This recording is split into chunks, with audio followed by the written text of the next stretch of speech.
Food insecurity is a real problem in my community. I'm helping my neighbors get the food they need by volunteering with Food Bank for the Heartland. Give back to your community by donating or volunteering. Visit foodbankheartland.org to get started.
I'm Doug Nodgard with Equitable Bank. We know your time matters, so when you call us, we answer on the very first ring. That's our promise to you. We value your business and will treat you like a friend and neighbor, because more than likely, you are one. While other banks hide behind technology, we combine the best of both. Top-notch digital banking and online banking with people who care. Got a question or need help? We're just one ring away. At Equitable Bank, we take banking personally because you deserve it. Member FDIC.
Hey, I'm Steffi. You may know me from your social feed. I go big for the holidays, so I'm going to Famous Footwear because the best gifts are giving famous. My friends and family are gonna love all these styles from Nike, Adidas, Crocs, New Balance, Skechers, and more.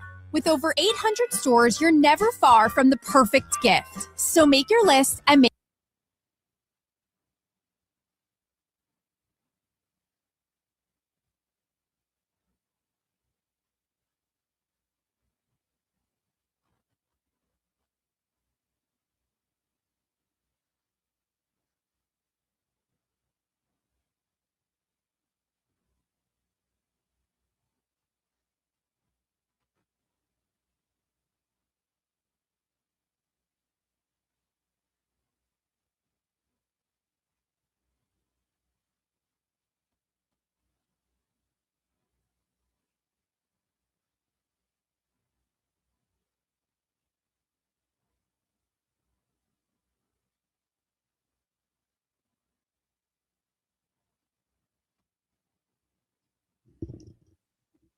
Hi, good morning, everybody. Welcome in on a Tuesday. Waiting for my apology from the four-letter network. What? That was very odd. There's the new microphone here in the call screener. I don't understand why it always flips back to the TV and then you have to adjust it every single time. I don't know what's going on there. No matter what you do. It's good. It's a good microphone. It's just it's large. That's what we tell people. We have large microphones. We have lots to discuss today, Earthy. but I am waiting for my apology from the 4-letter network this morning. Why are you waiting for your apology? That atrocious game that they put on TV last night. It could have been worse. Why was that terrible. on linear TV last night? The Dolphins and the Steelers. As Pittsburgh defeated the Dolphins, who found a way to quit in that game. Their trip early to Pittsburgh to work out in the snow, that worked out really well for them. That aged pretty well. At least they played in the snow. They lost 14 straight when it's under 40 degrees. That's a great stat. I told you that it was like they were going to lose guaranteed because they did that dumbass thing where they take the video of like them all with their shirts off, acting all tough. When has that ever still worked? wish it was colder? When has that ever worked? When has that ever worked? When the warm weather team goes, "Oh, we're not afraid of the cold," and then they do that dumb crap. That usually means win. they're afraid of the cold. Yeah, that's exactly what it means. So that was a bad Monday Night Football game last night. We'll wait for our apology, maybe a credit on our bill if you happen to subscribe to ESPN. But as we begin this Tuesday morning, man, I feel bad for somebody. I feel really, really bad for this group of individuals. Who do you feel like bad for? Really, really bad. They can't catch a break. You know who I'm talking about? Who's that? Nebraska basketball. Okay. Of course, yes. So Nebraska basketball is now 15th in the country. They A are. wagon. 15th in the preseason of the Big Ten in some polls. Now they're number 15 in the country, and a third of the season is over. Mm-hmm. Nebraska basketball is having their best start to a season since 90-91 when people were dingling and dangling in the Devaney Center, okay? And they were having fun, and Nebraska basketball was irrelevant. But look at what happens on Saturday. Nebraska has a great win on the road in the Big Ten. Yeah. Last second shot. Their play-by-play guy almost passes out.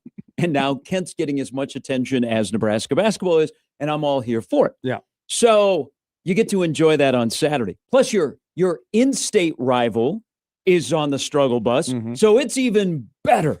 I mean, people are walking around like they are cock diesel, and they got everything hanging out. And they're like, welcome to Nebraska basketball. And volleyball happens on Sunday. And then the sadness that was Nebraska volleyball finishing the year at 33-1 and not making it to Kansas City. So people are talking about Nebraska volleyball. Well, they should be talking about Nebraska basketball. Yeah. But then yesterday, they find out that they have risen to number 15 in the country. We're talking about Nebraska basketball. Nebraska basketball is number 15 in the country. And then look what happens. They are pushed off the front page by football. Fred, you can't catch a break. No. I'm sorry. You're in the middle of this great year, but people keep saying, no. But yesterday, what a day yesterday. We were discussing it as the show was going on in real time. Yeah.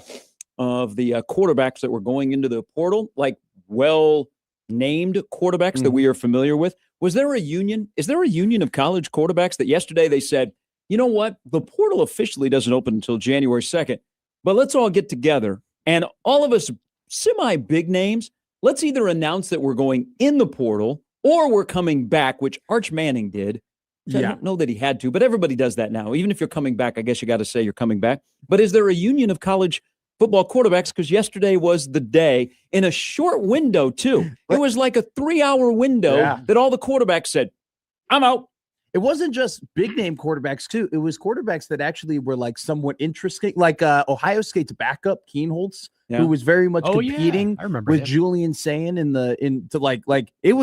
seemed like it was neck and neck, heading into the regular season. Like he's in the transfer portal now too. I just think DJ Lagway was like, oh wow, John Summerall definitely doesn't want me to be at Florida. I don't want to play for the Gators anymore. I'm going into the portal. And then all of the agents across the country are like, all right, there's like 8 spots probably that we would like our clients to hop into that gives them the Isn't best everybody going to opportunity. Oregon? Everybody's going to Oregon. Everybody's going to Texas Tech. Apparently too. Everybody's including Sorsby's girlfriend to play volleyball. I saw that. It's undefeated. That was the girlfriend tracker is a lot more potent than the flight tracker. In my opinion. I agree with that. I mean, we saw it happen with our very own eyes with Adrian Martinez, where his girlfriend was at Kansas State. Bear Bryant recruited the girlfriends for a reason. Well, look, and like everybody's so did the ex-football coach at Michigan. Nice. Everybody wants the LSU job. Everybody wants the Oregon job. Everybody wants the Ole Miss job too. With Chambliss. Isn't he supposed to come back? No, I saw that one of them was like Ole Miss was like looking for a quarterback.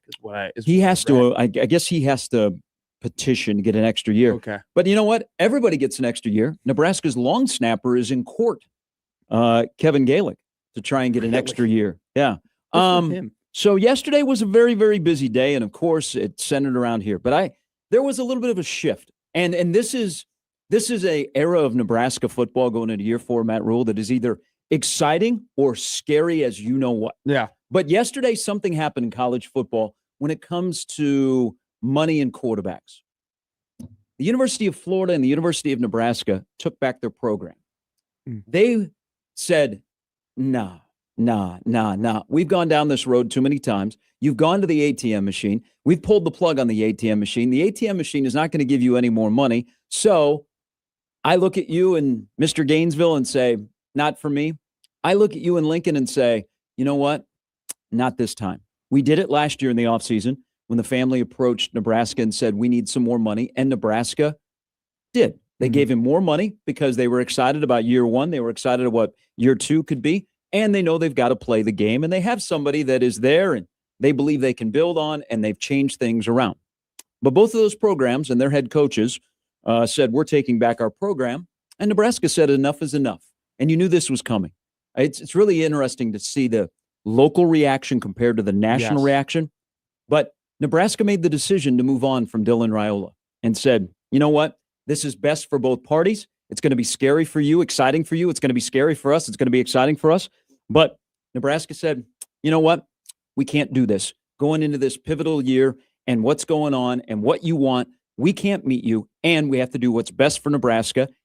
And I got to do what's best for Matt Rule. Yeah. And so during the course of the last month, Nebraska has moved on from the family. They had a frank discussion with Dayton. It was posed to them, well, Dayton kind of, I don't know, he doesn't want to play in the shadow of his brother. And Nebraska said, I don't know that he can play at this level. Boom. We moved on. Yeah. Moved on from uncle, moved on from son, but this had been in the works for a while. It didn't take an injury. It didn't take Latif playing well against UCLA. And yesterday was one of those days where, again, the national perception is much different from the local perception. But Nebraska finally said, enough is enough. And you know what? It was supposed to be fun. We've talked about this plenty. Yes. Getting a 5-star with the last name of a dad who was a great here that is on the stadium was supposed to be fun. It was supposed to be this is going to elevate the program.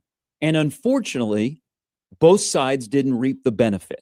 And the parting of ways is best for everybody, that it became too much of fatigue, too much of sucking oxygen. And crazy thing is, it probably didn't have to do with the individual. It had to do with the people around the individual who now gets to go and he'll fall up and you go, hey, good luck. And now Nebraska kind of gets a reset in year 4 with Matt Rule. Again, it's either scary or it's exciting, but you knew this was coming. It finally made it official, but I think it caught the Raiolas off guard. It caught them off guard that Nebraska finally pulled the plug. Nope. No. This has been what this has been. So finally, Matt Rule took back his program and stood up to dad and said, enough is enough. But I think when things started to roll yesterday, and, this was inevitable, and Rule knew it, but he was going to let kind of Dylan play this out as a respect, because you're playing for the next quarterback as well. You are. Okay. 1,000,000%. You don't want to torch the earth. No. If Dylan, what you remember his post, and it's almost 2 years ago to the date of when he committed to Nebraska and flipped from Georgia, and the reaction around here.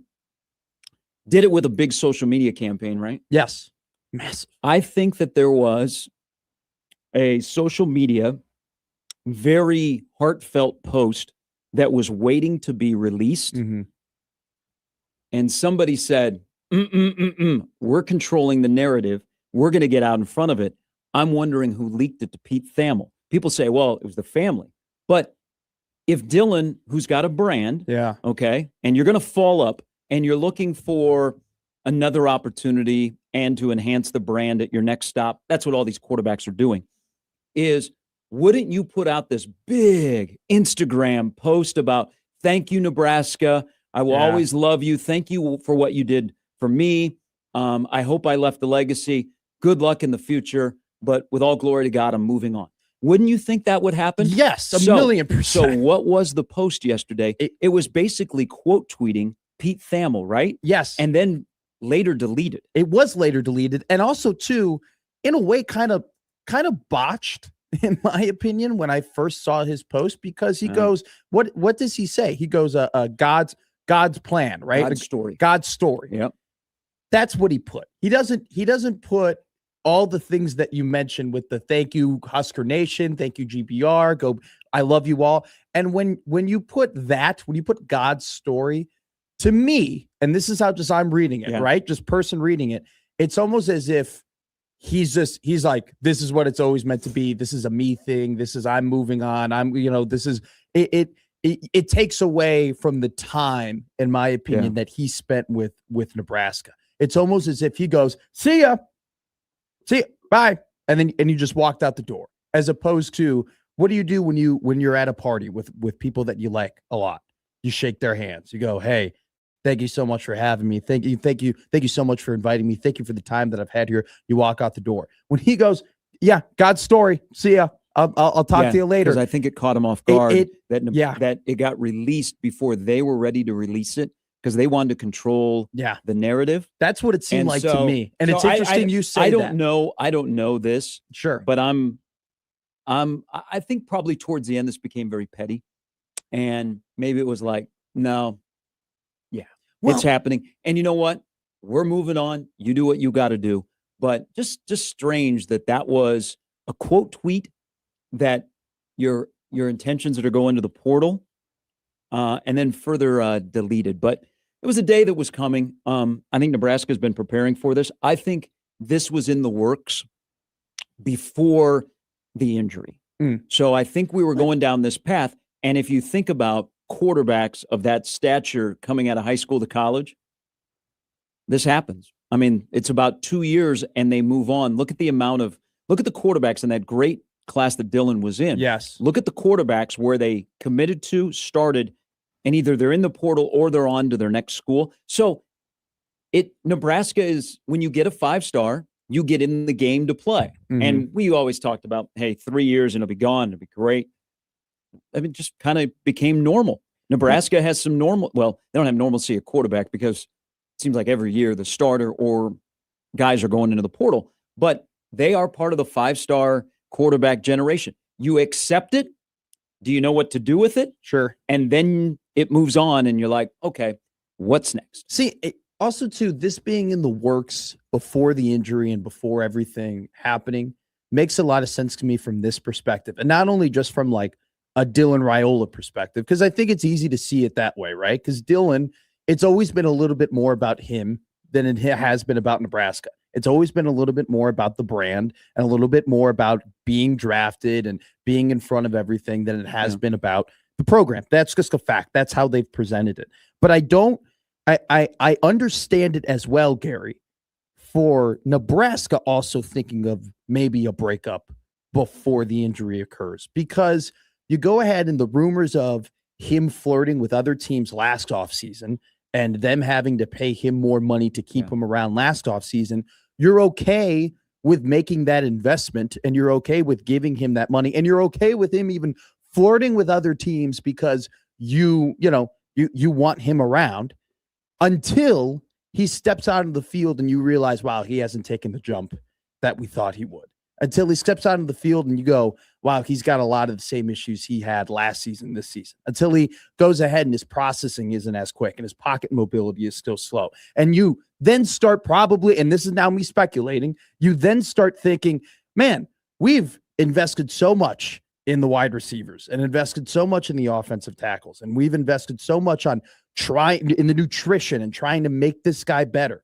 And he's going ahead and making us pay him more money and going ahead and flirting with other teams. And we are, to what you said earlier, not reaping the rewards of the investment we made. Maybe with all the other stuff too that goes around off the field, the juice isn't worth the squeeze. And I think as the season went on and his performances were fine, but not good enough, and his issues weren't being solved as the season progressed, that they realized, you know what? $3.5 million or whatever the hell they were actually paying him could buy you something that fits this program a lot better. I don't think this was a decision made on his performance on the field. I think this was made on, it was sucking the oxygen out of the program, and the head coach was dealing more with the family than he was in getting his quarterback better. And at some point, you're exhausted. And at some point, you can only do so much, and you can only fight so much. But you got into this. You accepted the reservation, okay? Sure. You just didn't know exactly what to do with it. So I think it's more not the on-field stuff.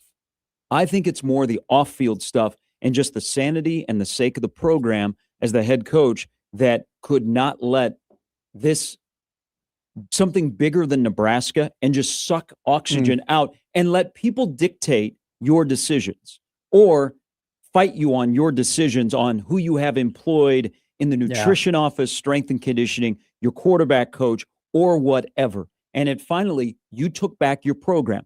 Is it too late? We're about to find out. But at some point, you put your foot down and you said, enough is enough. I've never played this game before.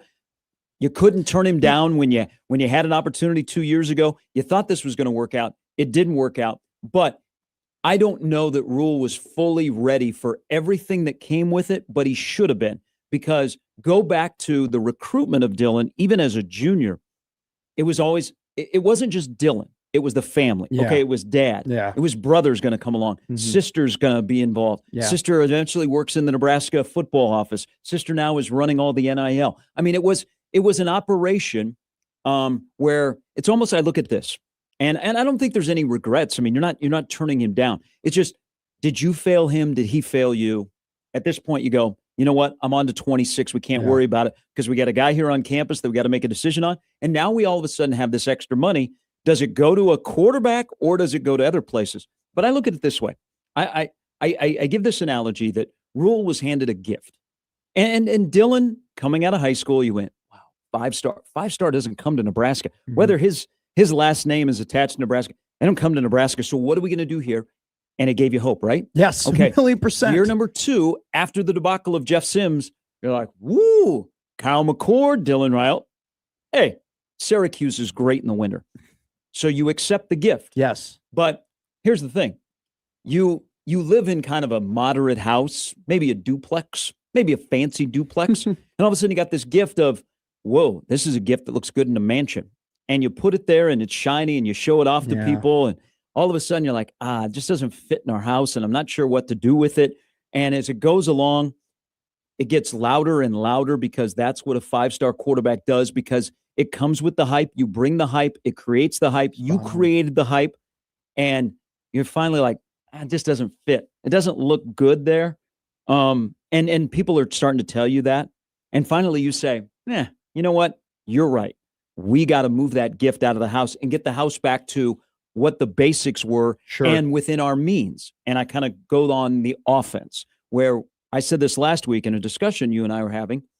I think when Matt Rule started here, he had an idea what he wanted to do offensively. He did. Okay. We went out and got Jeff Sims, right? Yes. So you look at what Jeff Sims could do. Running quarterback. And then he got this gift. Yes. And this was going to be the gift that was going to elevate Nebraska to heights of, then you start handing off the baton. And kind of they have. Got you Latif. They got you Trey Taylor. It didn't keep you Dylan Raiola. No. Is you all of a sudden had to change. And what you wanted to do, you probably couldn't do, but you had to do. If that all makes sense. Yes. Does that all make sense? It makes perfect sense. And so at the end of the day, Nebraska's got to win football games in 26. And there's a monster sense of urgency. Okay. You get a little bit of a reset here and a scary reset, but an exciting reset. And both parties move on. And that now is removed from the equation. And let's get back to business of coaching football, where there's 105 plus guys that are for one, instead of there's one guy. Yeah. He's part of the 105, but he's one guy out there and everything that comes with him, because you've never had that before. You may have it someday down the road, but now you focus back on your current team and you make a decision on your current quarterback and what you're going to do there. And and I'm ready for it. But this was inevitable. We knew this was coming. Mm-hmm. You know, this is probably 2 months in the works, and we're not like spilling tea today. We've been talking about it. We've been talking about it even a little bit before the injury against USC. And who knows? Doesn't get injured against USC, plays the year out, they win 9. 5-star quarterbacks don't hang around very often. Could have been, okay, I need to go to Oregon. Well, or somewhere like that. You just said something very quickly that annoys me a little bit about this situation. It's particularly when it comes to Nebraska. And you said you never had it before. And I remember in one of the first press conferences, and Matt Rule, when he got here, they talked about, man, like, look at the N. We got the N on our chest now. Like, look at what we did at Baylor and Temple, but now we got this brand, right? We're Nebraska. We're hot, right? And then they go ahead and they got Dylan, and they acted like a guy who looks like a 5 getting a girl who was a 10, you know? And they gave everything to that 10, and they catered to that 10, and they told that 10 how beautiful they were, and it's not your fault, and we'll give you this gift, and we'll give you that gift, and we'll make sure that you're all right and you're okay. And I think at some point, before you got to this point of the breakup, at some point Nebraska should have looked in the mirror and been like, you know what, like, we're not a 5, like we're a 7, we're an 8, we are a program that should regularly have a prospect like Dylan Raiola. Like, we are a program that should regularly have like a talent like Dylan. And I'm not saying like don't do anything that helps him. Like, don't invest in certain things. But I think there were just, obviously you just read all the things and you hear all the things. There were just moments where they could have been tougher. They could have stood their ground a little bit more. They could have not given in to everything. And I think that when you do That's on the head coach. Yes, that is on the head coach. And I think he has learned a lesson. And I think that's good for the future of the program. But if you're just looking at it from just this certain perspective, it's like you got to wonder if they stood their ground a little bit earlier, could have had a more symbiotic relationship that allowed both sides to reap the rewards, as opposed to the, you know, giving so much to then eventually kind of get burned, and this guy to go off and be like, yeah, I want to be the Oregon quarterback. Well, that's that's the question of, and we'll dive into this. Sam McEwen and Brian Christopherson are going to join us this morning on the lineup, brought to you by the referees of John Higgins Weather Guard. Is there benefits to reap for 2 years of having Dylan as your starting quarterback? You know, what do you do with it? Now, I hope in this whole process that is about to begin for Dylan and his people finding a home for him, I hope he finds a place that gets into what he's looking for. He's now going into his 3rd year in college. I would hope that he chooses what is best for Dylan, not best for the brand. I don't know if he's equipped to do that. My interactions with Dylan, the kid is quirky, seems to be a little bit socially awkward. Mm-hmm. He's been sheltered. He's bounced around everywhere. This will be the 6th school in 7 years. I hope that he finds what he wants to get him to where he's going. Because, you know, he brings the hype with the name, with the background, and you have to live with that. You know, people have been taking shots at him for the Mahomes. Mm-hmm. They've been made fun of. Even yesterday, he was trolled, the whole Texas Tech stuff. So I hope the best for him. I hope he finds a place that gets him what he's looking for. I don't think they're going to burn down the house when they leave Nebraska. But it's now becomes, during this process, what did you learn? And did you reap benefits in 2 years that will keep you going? Like, does something that you learned in 25, 2 years of having Dylan as your quarterback that started 22 games, went 13-9, did you learn anything that benefits you this upcoming year as you dive into the portal, the following year when Trey Taylor walks onto campus, and beyond, that you're not going to make this mistake again?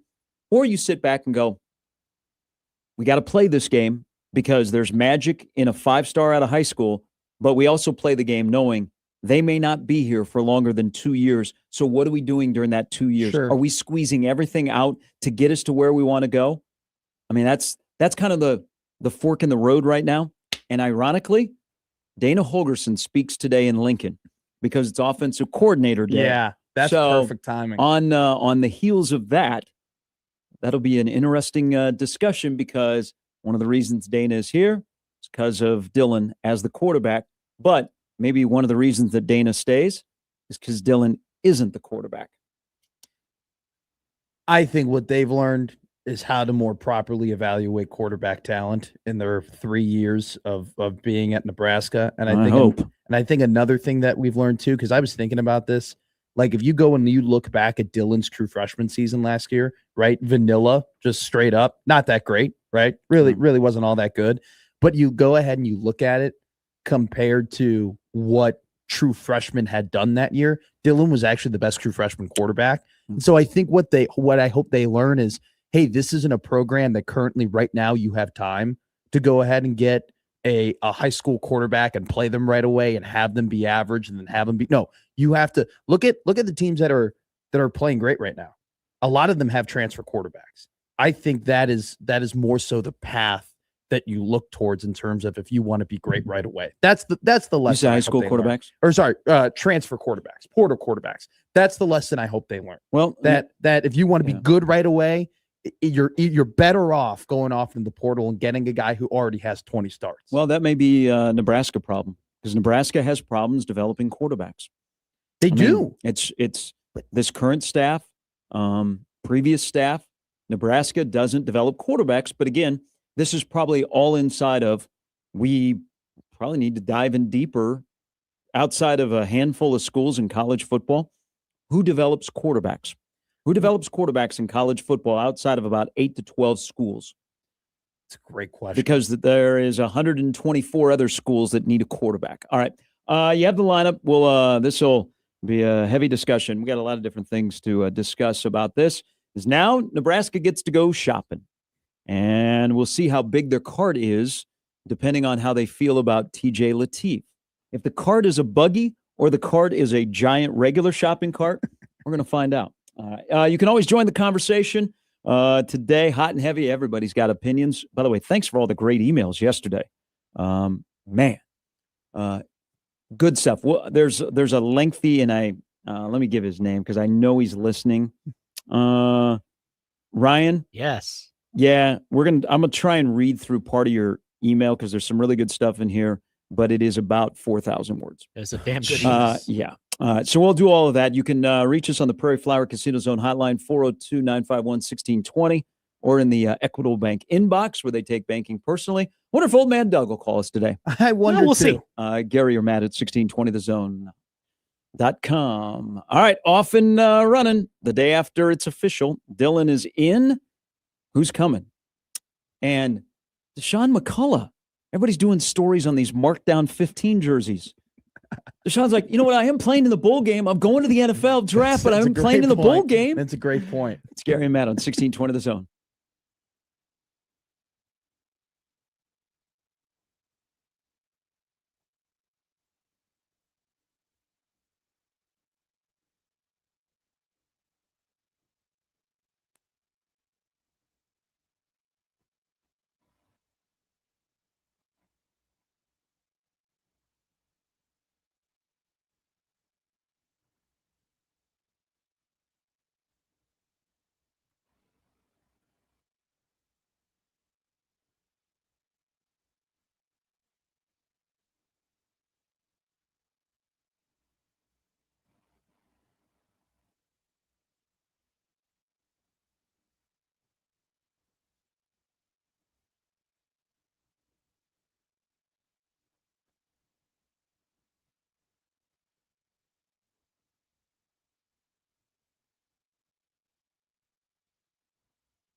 Whoa.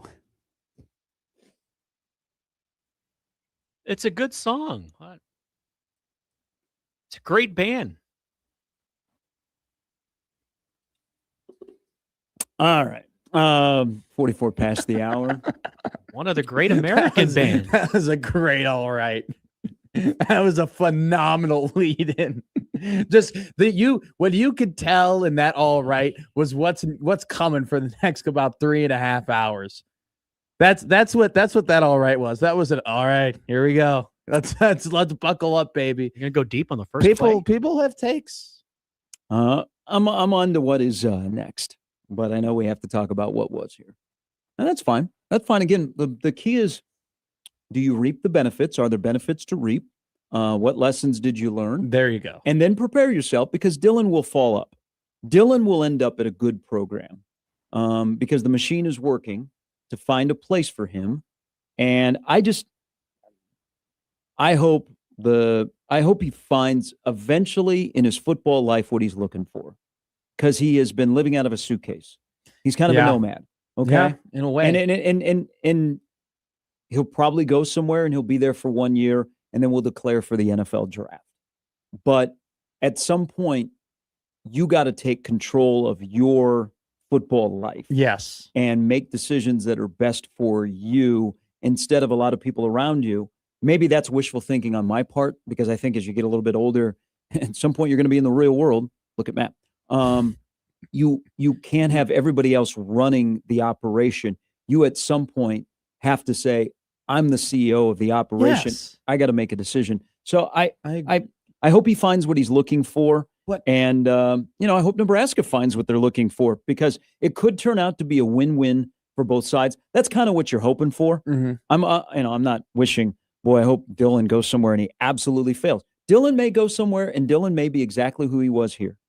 But I think Dylan Raiola, and I've said this to people before, like I just think he is a product of some of these, and you're going to see this more often now, Gary, in college sports and just sports in general. I think he's a product of the kids who, from the minute when they were 5 years old, it was sports, football. Let's do this. Let's train. And when you were 10, it wasn't, hey, let's, go to the Wisconsin Dells, or let's go to the water park, or let's, hang out with the friends, or let's do this. It was, no, we got to throw. Hey, we got to work. When you were 15, it wasn't about, hey, let's go and chase girls, and let's do this, and let's go to parties, and let's have a good time. It was, no, we got to go to the showcases. We got to go, and we got to be in front of college, coaches. We got to go and throw. We have to go and train. Hey, when you're 17 and you do your first interview, it becomes, hey, we got to protect the brand. We got to make sure that, and when those kids, and it's not just Dylan, you see it happen across the country when you have, and I saw it in hockey growing up too. There were kids in hockey who knew a kid who he was 13 years old, and he was like, I've never had a piece of candy before in my life. Yeah. Like there are just Todd Marinovich. Exactly. Like there are just kids who they just kind of grow up, and it's sport. And their personality becomes that. And I think you hit it spot on. I don't think anybody should necessarily have a problem with Dylan. Like I think Dylan never said anything terrible. Dylan never got arrested. Dylan never represented Nebraska. And he never disparaged the program. No, he never represented in an ill-mannered way. He just he just was who he was. And I think that who he is at times, because of how he's grown up in a way, lacks authenticity, And I just think that kind of people didn't really jive with that. They didn't rock with that. And when Dylan wasn't performing and he wasn't playing up to the level that you thought he would, that lack of authenticity, I think, made people more willing to rag on him and doll on him. And I think that so you've made great points this morning. What was going around him and the support system around him in terms of a optics perspective didn't do enough to help him in that regard either. I mean, ask yourself, how many other players have come through here that and it's a little bit of a loaded question because his dad played here and was one of the best offensive linemen of all time, where once their son gets here, like we don't hear about Neil Smith. Okay? Sure. We don't hear what we hear sometimes way too much from him, Damon Benning. I'm thinking of other dads that we would know. We don't really, I wonder, hey, Keelan isn't playing a ton. I wonder how Neil's feeling. Well, it's just Dylan. Dylan couldn't be Dylan. Dylan was always Dylan Raiola. And that was probably, can he go somewhere else and separate that? Maybe, because there's no past history of, okay, Dom, that time when that party in Arizona and Frost was, maybe that benefits him. All right, let's start the morning on the phones with Old Man Doug. Good morning.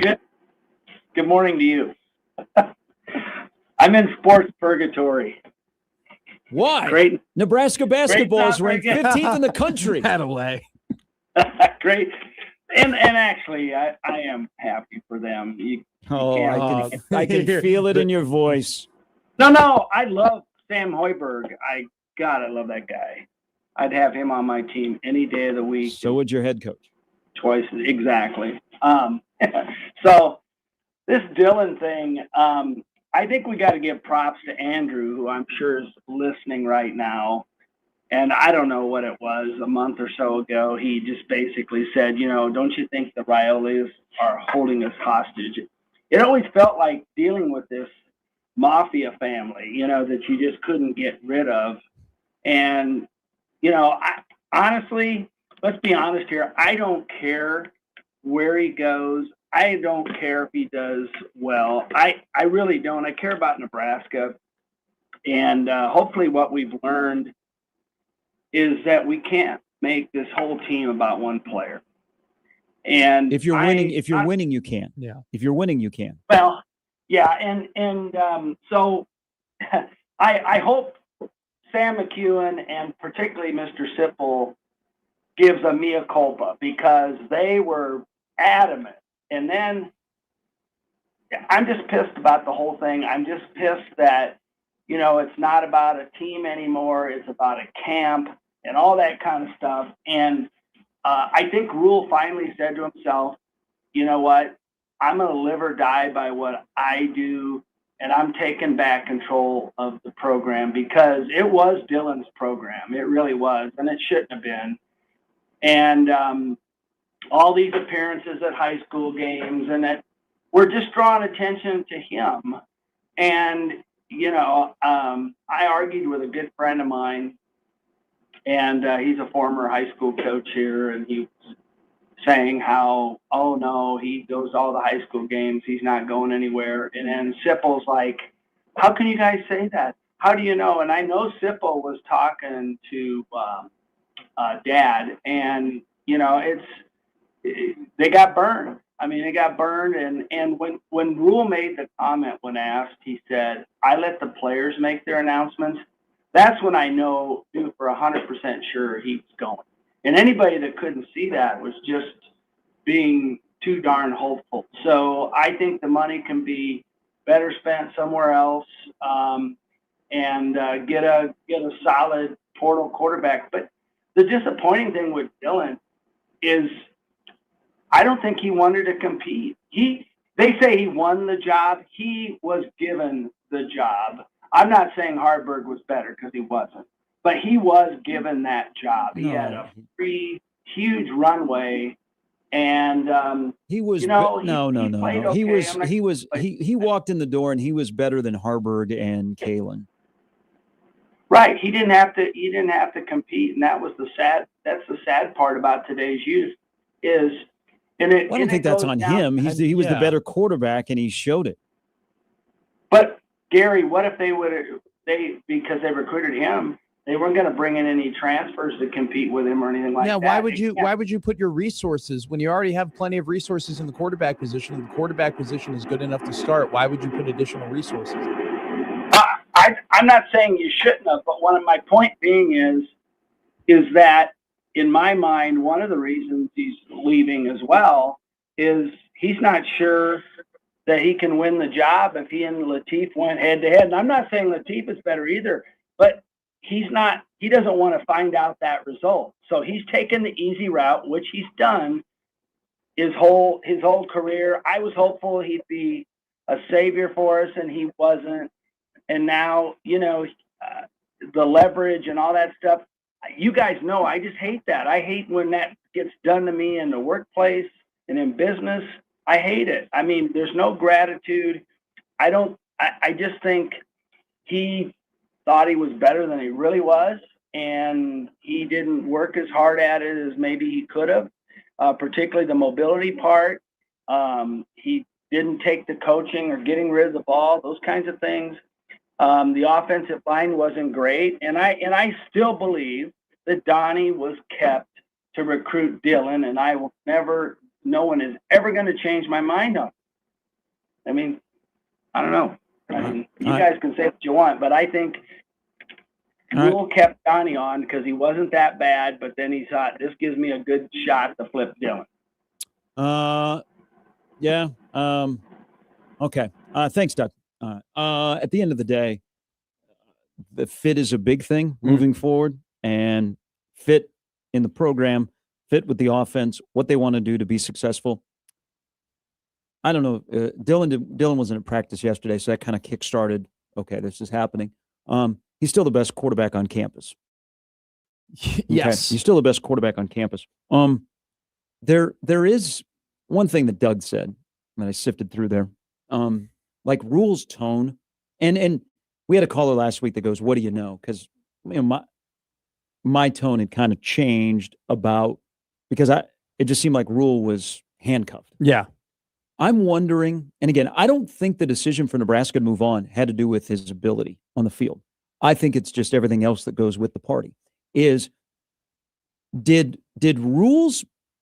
something change with Rule when they went after? Because the big thing has been, it's not Dylan's fault. He's not in shape. It's your fault. If you go by the food chain of people that are important to Rule inside of his program, I wonder if they went after one of those, and all of a sudden Rule said, no, that isn't going to happen. That they started to touch the third rail of somebody that is in the inner circle of Rule, that Rule relies on and confides in, and is an important member of that football program that isn't necessarily on a headset. Yeah. And they went after that person, and Rule said, no, that's the last straw.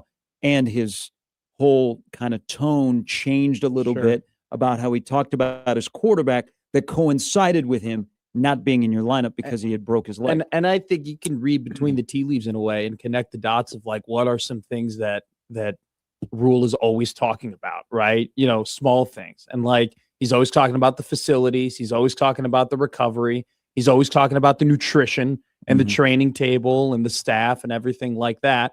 And I think when you go ahead and you look at some of the questions that were posed about Dylan from a outsider perspective, I think then that there then probably becomes questions from his camp's perspective of what's going on. All right, we're off and running. Coming up at the bottom of the next hour, Sam McEwen stops by. You got a thought or two, I'm sure, on all of this. Sure. That we will get into. Brian Christopherson stops by as well. He had a nice reactionary column on 24/7 yesterday when this all went down. What is next? It's been a barrage of news. It has been. We'll feel bad if nothing happens today in Huskerdom. But let's give some respect to Nebraska men's and women's basketball. Yes. All right? Maybe take the day off. I thought you were going to say, let's give some respect to Desan McCullough. I would love it if just like out of every break we go, you know what, 15? We love you, man. Dude, way to play that jack. Local TV stations went to like Husker Hounds and Husker shops here in Omaha. And like we're finding people in the store to ask them about Raiola. Do you know they've already slashed the prices of the Vegas Bowl merch? It's cut in half. They were selling Vegas Bowl sweaters, $60 in Vegas. It's $25 now. That are Dylan? No. That are just about the Vegas Bowl. So jerseys that used to be 40 are now 20. Wow. I'd pick that up. Life comes at you quick. All right. We're back with more of Gary and Matt after this on 1620 The Zone.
All right, the top 5 quarterbacks in Dylan's class in 24, the top 5, all have transferred within 3 years. So the Sayan is in that class. I saw a great stat. There were 8 quarterbacks in the class of 2024 and 2025, and 7 of them have transferred. 7 of them are gone, and the only one that didn't transfer was Arch Manning. And he had announced yesterday that he's coming back, and I was like, "Where are you going?" Malik Washington, by the way, had to announce that he was coming back to Maryland. I think you had to because of the uncertainty with like Loxley, who got another year. I think you kind of had to announce that, but everybody's having an announcent ceremony. I mean, I'm expecting Latif today. Matt, will you be back in 2026 here? Yes. Okay. I'm expecting Latif to come back. But it's a product of the era. I mean, whether you like it or not, something you brought up about the super kid, where that's your whole life. Yeah. I think it's more quarterback than anything. Yes. But it's a product of an era at quarterback, but I think it's a product of the sport, and maybe part of that youth sports, all of those things, is we should just expect every player to transfer once. Just expect one player to transfer once because they get a free get out of jail card, and just expect that, and let's just live with it, and let's roll with it. And then the players that stay somewhere for 4 years and are contributors, let's give them a big old hug. All right, let's reward them with like a Starbucks gift card or something like that. But I'm just every athlete, male and female, are going to transfer once, and the ones that stay for 4 years, put a gold star on the back of their jersey. I was gonna say that. Like, what is this gonna come to when we start putting patches on guys' jerseys and maybe even women athletic jerseys when they've been at a place for 4 years? Like, that's just the shift. And you're totally right too. With the whole, it's not just about, it's the parents who are like making these super kids. It's also now there's a financial like gain to it, right? Like, like it used to be the whole helicopter travel parent used to just be for pride.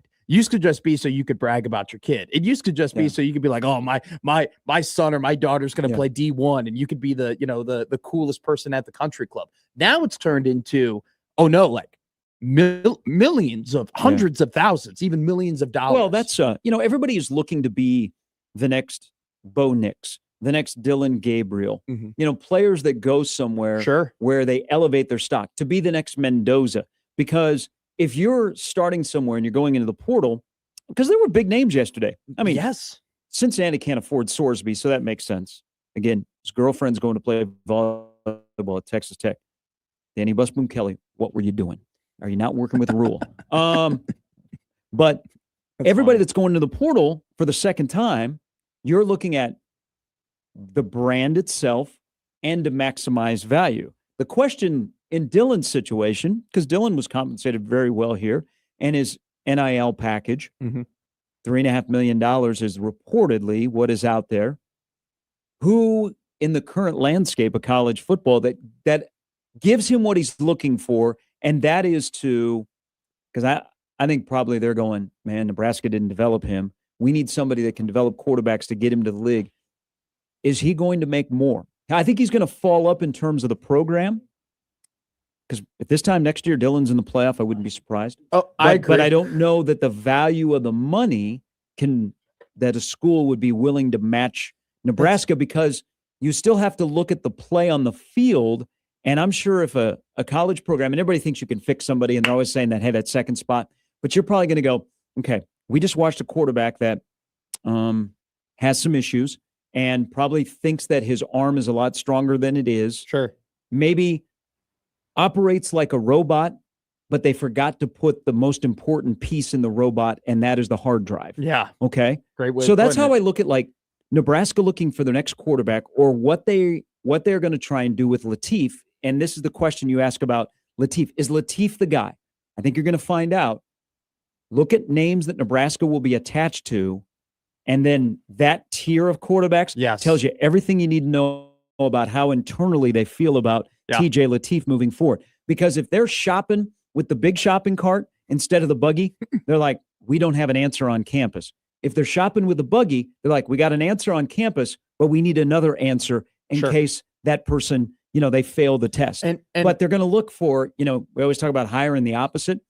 They're going to ask the question, do they have a current quarterback, or is there a quarterback out there that checks protections, can escape and extend, knows when to get the ball out, and can accurately go through all their progressions?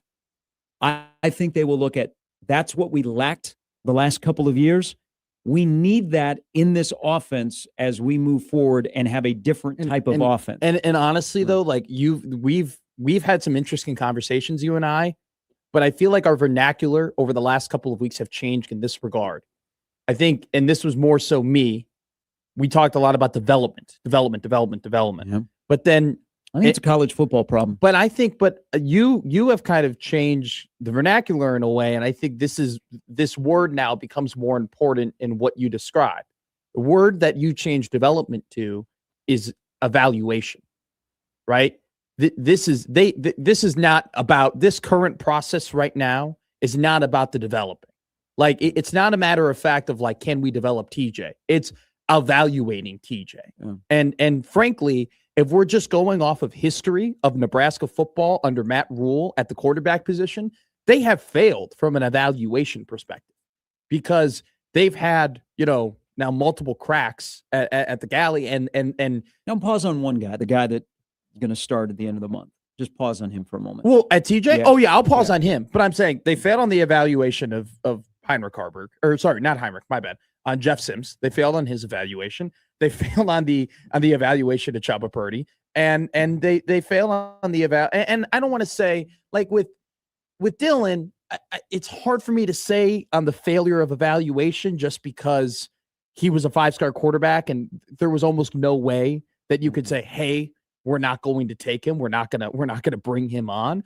But there also was he just never became what you thought he would. And maybe they didn't evaluate his strengths as well as they could have and properly build a roster around those strengths to emphasize what he does best. And so I think that Matt Rule, for his sake and for the program's sake, has to buck up here. And what you mentioned before, learn some lessons, take those lessons, plug it into being a better evaluator, and go ahead and value what you got, and then go ahead and evaluate what's out there. So under the Rule tab, they only have 2 quarterbacks, right? Yeah, Sims and Raiola, really. Because I think they evaluated Purdy after he played for him in 23. Yeah, they were done. We're good. Yeah. But also, knock, knock, here comes 15.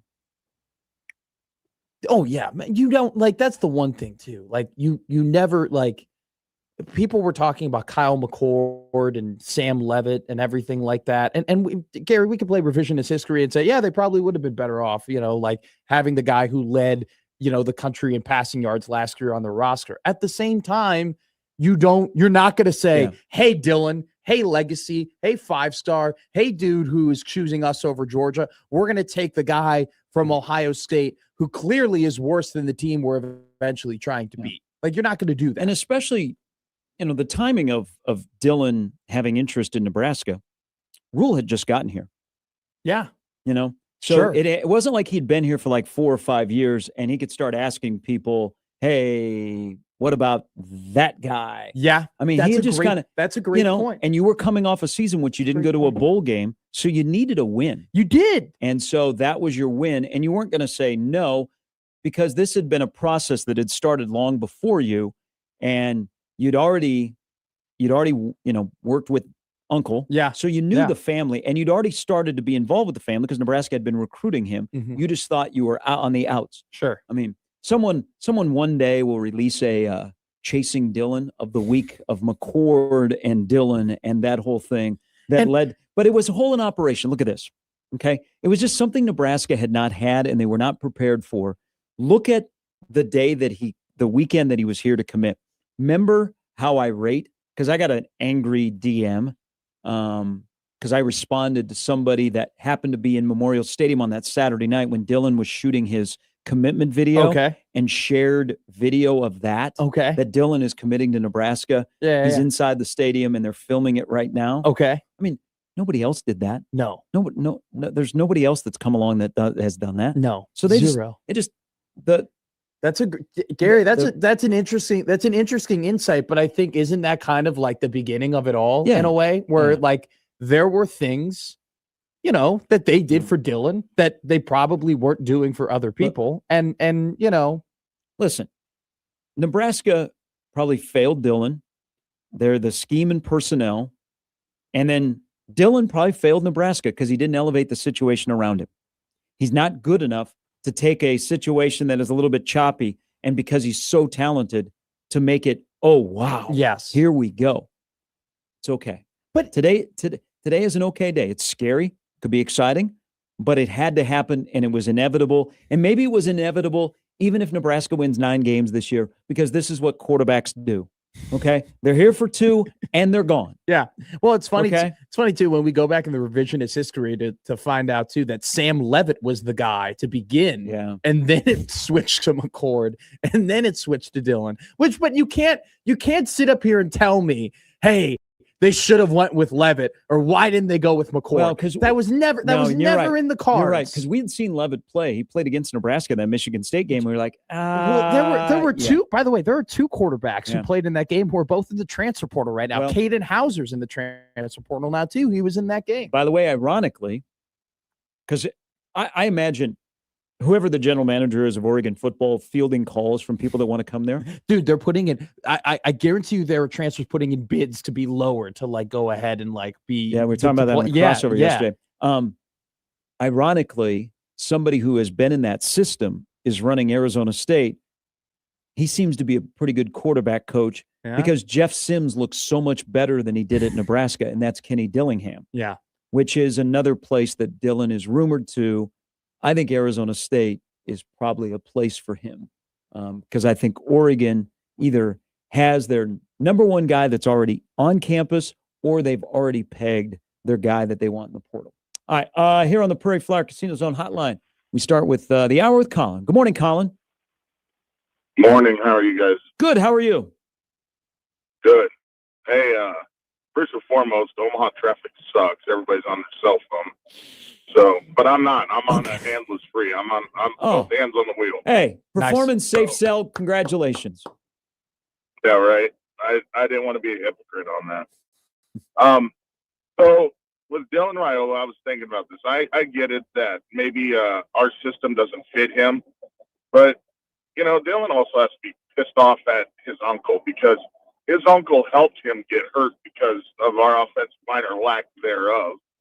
And I just, I don't ever want to hear about kids talk about being selfless because they're selfish with the money. So I don't know, maybe a dumb point, but I thought I'd throw that out there because, sometimes you reap what you sow. Thanks, guys. Colin, thank you. Here is Gary. Good morning, Gary. You're on with Gary and Matt. Good morning, gentlemen. How are you? Good. Now that we hopefully after tomorrow can move on with what needs to happen, do you think that Mr. Rule, Coach Rule, has learned a lesson about where money needs to go instead of a quarterback getting the money he got and start spending more money on the defensive line and the offensive line, reverse the amount of money? Second question is, are there any insights yet out there of who is on the top lists of our defensive line position coach, which is the next announcement probably coming out? I know. You know what? That's what we keep waiting for. I would have liked that kind of announcement yesterday over what the announcement that we got. No update yet. Still percolating. But have a Merry Christmas, you guys, and Happy New Year. You have a Merry Christmas as well. If I texted you like big news and you're like, what, D-line? D-line coach got hired? I know, Dylan's out. You're like, nah, that's not big news. No, I think that would be big news if it's a big man coming to coach the big defensive line. I would prefer. Have you? Well, I was about to ask you, have you ever seen? You probably have seen, but like, if I definitely would be judgmental if my defensive line coach was like 5'9", 160 pounds. Yeah, like if you had like a 5'7" D line coach. No offense to the short kings out there, we love you. I'm 1'2", right? I'm basically 5'9". If I were coaching the D line, all right, you'd be like, really? That guy? He's never been in the trenches before. He's never had to line up on a 3-eye. He's never had to line up on a 0 over the center and take a double team and try and clog up a run lane. You need a big guy to be your D line coach. Back to the point about Gary and the money. So Nebraska has extended resources compared to the last time that they ponied up for Dillon after year one, right? Yes. Okay. So they still have a quarterback pool money. They do. That stays the same. It doesn't mean that they move money around. I mean, are there, you know what names right now are in the portal? Yeah. Is any of those quarterbacks in the $3.5 million worth range? Sorsby, and that's what I would and Do maybe we think it is sneaky that his girlfriend just committed to Texas Tech yesterday on the day that he went into the portal? There's definitely a correlation. All right. They're going to need a quarterback. All right, take him off your board. I mean, she doesn't love Lubbock. They're going to need a quarterback. Texas Tech has played Brendan Sorsby. They know what he looks like, right? Yeah, I mean, he stays in the Big 12 family. He knows how to play against those teams. I'm not going to say there's familiarity, but yeah, I think there definitely is a 1-to-1 probably correlation there. Okay, so Levitt, I would pay Levitt. I like Levitt Okay. a lot. Levitt's got 44 touchdowns and 9 interceptions in 2 seasons. I mean, his completion percentage is pretty low, but talk about an athlete, talk about a guy who can run the ball. He ran the ball for over 400 yards the season before, and then 300 before he got hurt this year. So I'd say Levitt would probably be in the 3 range. But your pool of money is larger than it was last offseason. Yes. Oh, it is. So you do have some extra cash, but doesn't mean you go cheap on quarterback. Again, when you start to see their name attached, will tell me everything I need to know about Latif. Now, I think they already kind of know what they have with Latif. It's not like the bowl game's going to drastically change their opinion. Plus, I also think this has been in the works for more than a day. Mm-hmm. So they've started to vet quarterbacks and they've started to have these discussions. Who gets to shop for an addition on the roster? Is it the OC? That's a great question. Or is it the head coach? Is it the head coach of the program or is it the head coach of the offense? I think because the head coach of the offense kind of got to shop for the offensive line coach, right? Yes. I think it's the head coach of the offense. Hey, Dana, what offense do you run? Hey, Dana, what quarterback is best for what you want to accomplish? Because he's the one calling the plays. He's the one who's looking at the field. It should be Dana Holgerson who makes that decision. I think they won't be. So if I had to guess like what tier they would be in, right? I think they would be more so flirting with the Aiden Childs, Caden Hauser, or the Lincoln Keenholz tier of you look at, Hauser's a guy who played really good football, who was Power 5, then had to go non-Power 5, but he's produced. So you're like, okay, we can give him a shot. Not a guarantee that he would start over Latif. And you got Keenholz and Childs, who are just both good prospects that you're curious as to what they could turn out into and give yourself options. But they're playing in the tier that you would say, okay, more QB competition than Dillon's replacement. Take a look at, this is a name that's been out there. Nebraska's not attached to him, but he's on the list of portal guys that go, okay, I've seen Lagway play, I've seen Levitt play, I've seen Sorsby play. Jaden Craig from Harvard. They don't take grad students at Harvard, and so he's graduated, so he's in the portal. Okay. Might be a name to throw on your big board. All right, we'll take a break. We'll come back. Sam McEwen is going to stop by here shortly. We're going to talk basketball. Also, you're balancing a lot of things here. You're looking at portal guys. I'm now like breaking down film of a slippery rock defensive back who has heard from Nebraska. But I'm also breaking down film of I think she's Serbian from Kansas, a 6'7" freshman for volleyball. Nice. Yeah. Love it. Or a 6'4" middle blocker from Texas. If Illinois is going to do it, we need more Balkans in Nebraska athletics. I need more itches in my life. Context? Well, I mean, you're just talking about Eastern Europeans. All right. Gary and Matt with Jimmy on 1620 The Zone.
Such a great song. Surprisingly, playing it today. It's a good song. What's the song called? Where Are You Going? Okay. Dave Matthews. Okay. Can you name? No. Oh, No. I If didn't you- think If he you're would. going to say, can I name another Dave Matthews song? No, I can't. ooh. He was going to ask, what movie is this in? Oh, I would have given you some benefit of the doubt No, of naming another God, Dave no. song. God, no. What movie is this in? Well, Dave Matthews appeared in the movie. Doesn't help. That doesn't really help me out. If I'm going to be real with you guys, if you were to line up Dave Matthews with a bunch of random people, I think it would take me a little bit to pick out who he is. I'm not cultured. Yeah. That'd be a good game. Dave Matthews So- or NRG So employee. this is before you were born, but you've seen Mr. Deeds. No, No? Adam No. Sandler movie? no, I haven't. Okay. I'm just striking out here. So Dave At least Matthews. you're honest. This is just me. I'm pulling off my Javi Baez impression, just swinging that crap in the dirt. So Dave Matthews, No pun he's intended. he's in the Sandler friend group. He randomly appears in movies. Dave yeah. Matthews. He looks nothing like I thought he would look like. Uh, Looks like a cool dude, Dave Matthews. he is a really cool dude that you should go to a show. He looks like a dope guy. You should, when he is back at Red Rocks next summer, Mm-hmm. put it on your bucket list to drive out to Denver and go see DMB there, or go to the Royal Gorge. Those are both winners. The unfortunately, knowing where I've grown up, I really only know the Dave Matthews Band for one particular incident. Yep, and it is it's got a plaque. Yeah. It does have a plaque. Tough Yeah. day in Chicago's history. Right up there with the I fire. didn't walk over that bridge every day. Yeah. I walked over the bridge that was adjacent to it every day. And so, but you would see, if you looked across the river, you would see people regularly like taking pictures over there of the plaque of like how cool it is and stuff like that. And then I was actually there in Chicago on the 20th anniversary of its occurrence. Yeah. And so on the radio station that day, it was like a massive theme of like people just talking about what that day was like when they dumped feces Stinky. onto a boat. Well, we call it the septic tank. That was the bus driver, the Dave Matthews Band dropped the septic tank. He decided that this would be the plan as you're driving over Kinsey Street Bridge. You know, Yes. Kinsey Yeah. Street Bridge? Yeah. Good job. Yeah.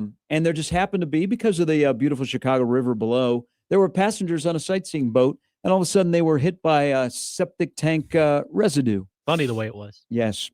I think isn't that one of no, that's not the exact name of one of the songs, but it is Funny the way it is. Yes. But By the way, past if tense. there were a river where I love how everybody in Chicago had no problem with them dumping the septic tank into the Chicago River. Oh, that Like was okay. Everyone was like, yeah, I mean, if there's a river to do it in, like we're not like, this thing is disgusting anyway. Yeah. Hell, every St. Patrick's Day, we dye it green. Nobody gives a damn. It was just more so like those people, I have to imagine, probably got sick and sued the crap out of the Dave Matthews. Well, okay. Well done. Thank you. So, they are, as part of that incident, there's a thing called the Riot Fest, which is a Chicago music fest. Yeah. Which started from that. So the driver of the bus. Really, the Riot Fest started from that? Yes, I had no yes. clue. So The Riot Fest, by the way, underrated concert. Like you go ahead and you look, La overrated. Riot Fest, like hits the spot if you're into that stuff. So go ahead. I did not know that. So the driver was charged with, reckless conduct and discharging contaminants to cause water pollution. He got 18 months probation. He had to do 150 hours of community service. There was a fine. I'm not sure how large the fine was. Yeah. But there is a group. I followed this story because it was like national news. You know a lot about Friends this. of the Chicago River was who he had to pay this fine to. Really? Yeah. That's awesome. Yeah. So it's in September, and where it was in September, Riot Fest this year. Their lineup had Blink-182, Weezer, Green Day, Weird Al, and the Sex Pistols. Like, if you're into That's a lineup. dude, if you're into that punk rock, if you're into that teenage dirtbag stuff, oh, I wish I was there. I should have went to Weird Al is going to be at Baxter Arena. Weird Al, man. He's like Nolan Ryan. He still has his fastball. I mean, he's a little older. You seen him in concert lately? No, I haven't. But like, he's still out there. You're He's just still assuming? performing. Yeah, I'm just guessing. I mean, you're not going out there to all these different arenas if you're not selling tickets, right? I mean, Dude, I tried to book him. You tried to book him? Yeah, I know why he's still going out there, because he demands a high price tag. I mean, he's a big deal. Just eat it, baby. Yeah. Yes. Yeah, he eats up your profits with what he demanded. All right. Speaking of Baxter Arena, I have some pretty important news on somebody that will not be with Omaha men's basketball coming up. I'll share that at 8:00. But in this whole world of quarterback transfer portal, and it's a small world, and you never burn bridges, and who knows where Zane Flores will end up. From Gretna, got to play at Oklahoma State. Oklahoma State was not very good, but he has Power 4 starting experience, has 3 years left. What did he start? He ended up starting 8 games. I can look. So Zane, It's quite a bit. Honestly. great kid. Got to watch him at least one game. So when he had, they committed Oklahoma State, that kind of got ignored by the previous staff, which is crazy because in the state championship game, he's throwing darts through the wind in November, but yet wasn't worthy of a Nebraska offer. So he goes to Oklahoma State. So when Rule got hired, they sent Satterfield to Gretna High School. And Mike Cale, the head coach at the time at Gretna, they came in and they were making the tour to introduce themselves because all these guys were basically new. Mm-hmm. They had no idea who they were. Sure. And so they made a push in Omaha. They got all the assistant coaches in Omaha into, places that had recruits either right now or the following year. Yep. So Satterfield went to Gretna High and he met with Mike Cale. And Satterfield said, "Hey, can I meet Zane?" And Coach Cale was like, yeah, but it's not going to be worth your time trying to convince him to flip because the family and Zane are pretty committed in Oklahoma State. That's where they want to go. And they've been committed for a while and he's very loyal. And so Satterfield did this, which was kind of interesting. And I don't know if I would love personally, because I love the family and I love the kid. I'd love to see him in Nebraska, but I don't know if that's the place for him. Is Satterfield said they went and got Zane out of class and they brought him down to where Coach Cale's office is. And all Satterfield said is, "Hey, I'm not here to try and convince you to come to Nebraska. I just want to shake your hand and say congratulations on one hell of a career. And you know what? If it doesn't work out in Stillwater, we're always right here." Yeah. I thought that was kind of interesting. I was thinking about that last night when Zane officially went into the portal. That's just classy. I think that's just kind of one of those things where it's like, there's always an angle. Like there's always going to be an angle in college football, but there's always room for classiness and there's always room for respect. And like he did enough in Nebraska high school football to earn that respect. Still wild though, that Nebraska, which for the longest time, remember when Harburg came along, Nebraska hadn't had a Power 4 quarterback in state in a long time. We're on this run in Omaha, Oklahoma State, Alabama, Missouri, of Power 4 quarterbacks. None of them have offers from Nebraska. That's cool. But if there's one downfall of the Raiola experience is if there's no Dayton, do you make a move at Millard South for Jet long before he committed to Iowa State and Alabama? That could be the what if game of all of this Raiola. Of the last couple of years. I think that's actually one of the what ifs that probably holds water in this entire thing. I think there's plenty of what ifs that we can, kill ourselves over in terms of just like, or torture ourselves over. I'm sorry, torture ourselves over. But like, there's that's one where it's like you definitely can look back and say, hey, do you actually give the guy who's going to go and play at Tuscaloosa, Alabama, potentially more attention? Yeah, and that's on the head coach. If that's why, okay, what do you do now? What do you do now to fix that before you get to 27, which kid might be the most popular kid that has never played a down of football at Nebraska, and he's not even here yet, and Trey Taylor. Well, his tweet loves yesterday, himself some social media. He tweeted again yesterday. Yeah, he tweeted about Dylan and what Dylan did for him. All right, Sam McEwen will do a lot for us. We're going to have some speaks. He's coming up next on 1620 The Zone.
All right, let's welcome in our good friend who has been busy. A lot of emergency podcasts covering volleyball, basketball, football.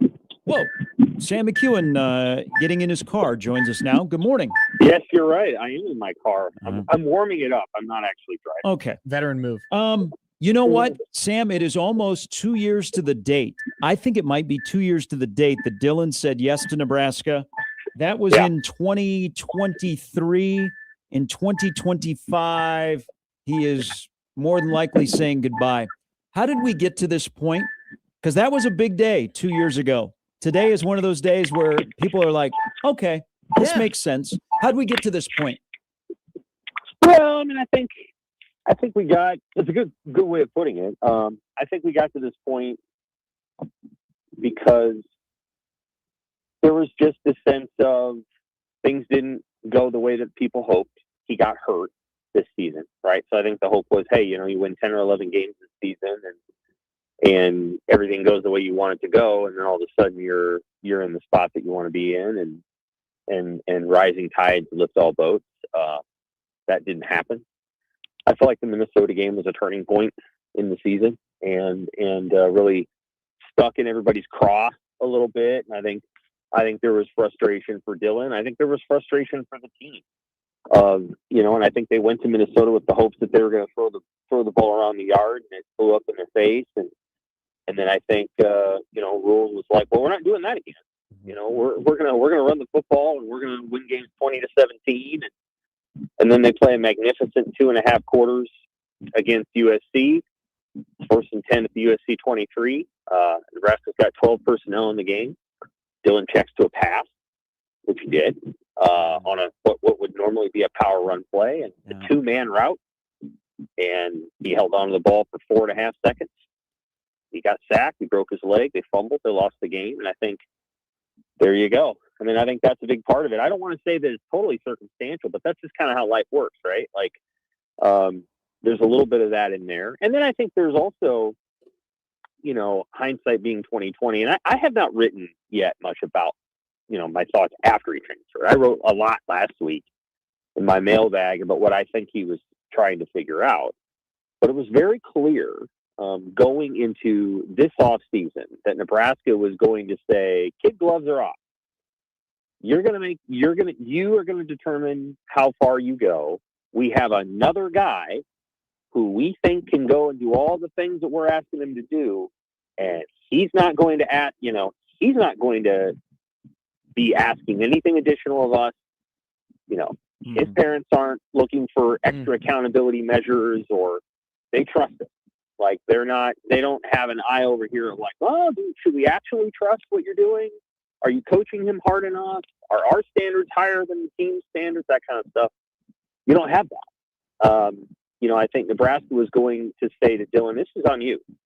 We're done with the family. Like, you're a player like everybody else. Mm-hmm. And I don't think that the departure of Donovan Raiola has a lot to do with it, because I don't really think Donovan felt any differently about it. I think he probably felt the same. Like, I don't want to speak for him, but I think he was like, yeah, let's, whatever we need to do. And I think Donovan was let go because they went and got an offensive line coach that Dana Holgorsen probably puts at the top of his list of guys he wanted to work with. Correct. So I don't think those two things are really connected. And I think you're going to hear everybody tell you that they're not connected, because they're not connected. I do think that, like, the thought process behind, hey, this is on you now. Dylan had to decide whether he wanted to change some of his approach at Nebraska, or he just wanted to be a different guy somewhere else. And then there's that third component, and I don't know if Dylan will ever speak to it, of like, well, I'd rather go be somewhere else because we might have a better chance of winning there than here.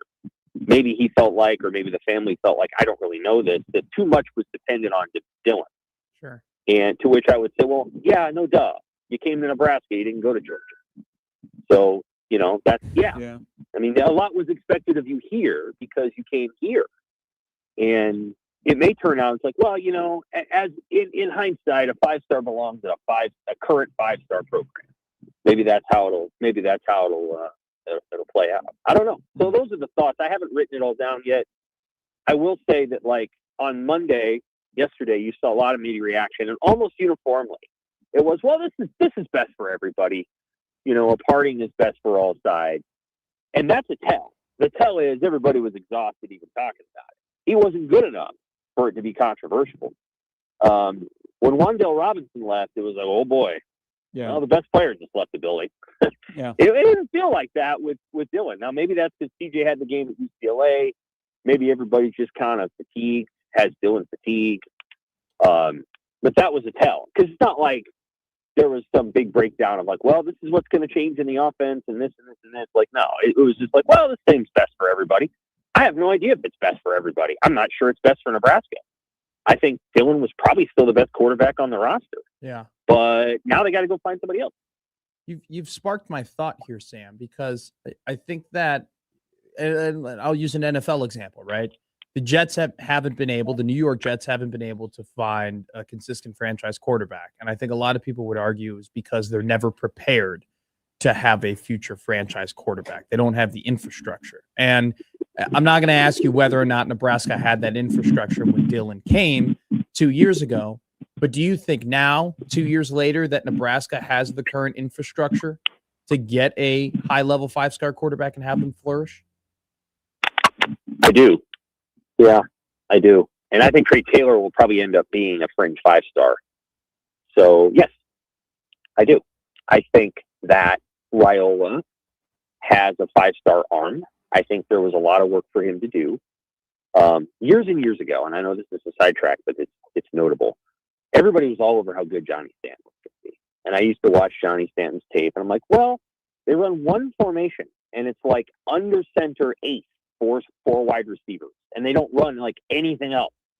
And I was like, it's a little questionable that you're saying this quarterback who basically runs one formation almost all game is going to come to Nebraska and suddenly be a wizard. Well, he wasn't. He ended up being a fullback in the NFL and whatever.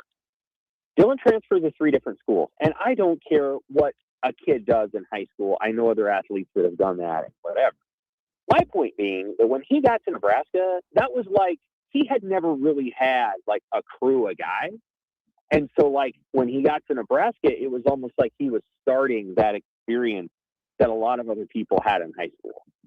And, like Trey Taylor's going to play 4 years at that school in Chicago, and he could probably go somewhere else. Mm-hmm. But it sounds like he wants to stay where he's at. And I'll tell you what, it's a smart decision. Like, because that way you root yourself in and you're in one place and you got your guys that you know you can always go back to. And I don't know that Dylan ever developed that because he went from Texas to Arizona to Georgia. And so like he came to Nebraska needing community, like people who were going to be with him. And I think some of those people were his family, which I think is okay. But I think there was something that had to grow there in terms of like just learning how to be around the same guys year over year. And so that's something that was a little different about him that was maybe not different about some other 5-stars. And like Trey Taylor will come here, and Trey certainly likes Nebraska. He's all over it, but he will come here having built these long-term high school relationships that like when he comes here, he'll kind of have a better sense of who he is. And he won't just be the star quarterback who whatever you want to call it, alighted on a school. And I think that's kind of what Dylan's high school career was like. I'm a star quarterback, and here I am. Let's go win some games. And all right, bye. I'm going to go now. Like, I think somewhere in there, he's got to find a place where he doesn't have to be a star, and he can just be a guy. And I'm guessing that that's what he's going to be looking for at his next stop is, please don't make it about me, because I think it's been about him now for 5 or 6 years, and I don't know that he's reached his full potential. All right, let's go shopping for a quarterback. You already have a meal. Are you shopping for a side dish, or are you shopping for a second meal? What are you looking for as you kind of sift through what they think of Latif, and now he's going to be back? They give him a little bump. All right, what do you think Nebraska approaches the portal to get a quarterback? Well, that's a great question. And I think there's 2 different ways that you can look at it. And you just sort of laid them out. But the one way you can look at it is, okay, let's go get a 1-year guy. And a 1-year guy, like a Sorsby, who we know is not going to be here for 2 years, but is going to be here for one and can get this thing over the top. And we kind of know he's going to start because he's going to come in and be the dude, and everybody's going to look at him and go, he's the dude. And there you go. The other thing, then there's option number 2 where you're like, okay, 2-year guy. But if we go get a 2-year guy and we don't get him on January 16th, well, TJ might be saying, well, maybe I need to go. So you can go get I don't think Lagway is the answer for Nebraska. I really don't. But you could go get a guy that, we don't know who all's in the portal yet. You could go get a Sam Levitt, and maybe Sam only has 1 year left. He seems like kind of a headache too. You go get a 2-year guy that's like, well, this guy could maybe bridge us to Trey Taylor. Or you go get another young guy, and basically what you're saying is that guy's going to have to battle to beat out TJ, and then when Trey comes, that guy might just sort of slough off to the side. Those are sort of the 3 options you have. I like option number 1, but it also put. I think you have to do so understanding that Latif, you've got to be able to tell him, look, man, if Dylan never got hurt, this was your story anyway. You're going to have to go beat an incumbent anyway. So go beat this guy out. You got a leg up because all your teammates love you. So go beat this guy out then, if you're willing to do it. And maybe Latif is willing to do that. I don't think TJ is going to go out and get a Power 5 starting job in the portal. I don't think. Mm-hmm. I think Dylan will. Now where it'll be, I don't know. I'm hearing Oregon, or I read that. Okay, if he goes to Oregon, he's going to have to change a lot, and maybe he's ready to do that. Maybe he's excited to change a lot about what he does and how he does it. So those are the 3 options. I like option number 1. What do you like? What do I like? Do you want my answer? Yeah. Oh, yeah. I would go out and get a guy. I would go out and get a main dish. I'd go and get a main course. That's kind of how I would approach it. I mean, I think that this is a 2026 season where you have Indiana, Ohio State, Oregon all on the roster, along with 2 capable teams in Washington and Illinois. I would go out and attack it. That's kind of how I look at it. And it's not as if the quarterback development has necessarily been a crown jewel of this program at this point. Sam, I want to give you one more question here. You go ahead and you look at, what Nebraska at this point is going to need in the portal, right? Interior offensive linemen, interior defensive tackles. You probably want to get a safety. You're going to have to go out and get a running back. You might have to acquire a quarterback. The grocery list is pretty long. What do you think, though, is more important? The acquisition of high-level talent in this transfer portal window coming up in January, or the continued development of players within the program that were underclassmen becoming upperclassmen? Well, on the offensive line, it's developed. They can go out and get more guys. But, man, you hope that the guys that have already been there 3 and 4 years, 3 years, they should be ready to play. And I actually think Jeep Wade is there to get those guys ready to play. Donovan Raiola did a decent job of recruiting. It's not like they have guys there that nobody's ever heard of. I mean, Grant Bricks was a top 100 player. Gibson Pyle was a 4-star. Preston Tomua was a 4-star. Now, Preston probably came there to play for Donnie, so we'll see what happens there. But they got players there. So, it's time for those guys to go, to develop. Mm-hmm. They should be ready. They should have an interior lineman between Jason Machachak, Jake Peters, and Sam Sledge who can plug in next to Justin Evans, or can take the center job and let Justin play guard, which is probably what he's going to do in the pros if he plays in the pros. I mean, that should happen. Now, if you got to go out and get 3 more offensive linemen, well, you better have a lot of money. And, you're putting off for yet another year the guys that you brought here to play. On the defensive line, they got to go get some guys. Everybody knows that. I do think if they go to a 4-man front, Williams Nwaneri and Keona Davis are going to be above average power conference rushers. And so if you play those guys outside, and again, the key to understanding what a 3-man versus a 4-man front isn't so much how many guys are on the line of scrimmage. Because if you look at Rob Orrich's defense, there's one guy standing up. Well, that's not a 3-3-5. Where he positions himself matters as it relates to whether it's a 3 or a 4. And what I think Nebraska is going to do under Orich is they're going to position those guys out, head up on the tackles or outside eye of the tackle. They're going to be ends, not, 5 techniques, head up on the tackle or inside eye of the tackle where they're having to take on potentially a guard and a tackle. And so if they're going to stay with a 3-man, they got to go get a big fire hydrant nose. I don't think Riley Van Poppel is the answer to that. Nash Hutmaker was better. I don't think they're going to do that, though. So they're going to go to a 4, and I think they've actually got guys for a 4-man line, but they got to go out and get a pass rusher. Everybody knows that. They're probably going to get one of these guys from San Diego State. Won't surprise me. And then they brought the edge rusher coach here, so I'm guessing they're going to bring a guy or two from San Diego State. They need to probably go out and get a running back. This is my opinion. There's 50 of them that can get the job done. Go pick the guy that's a good combination of tough, elusive, and cheap.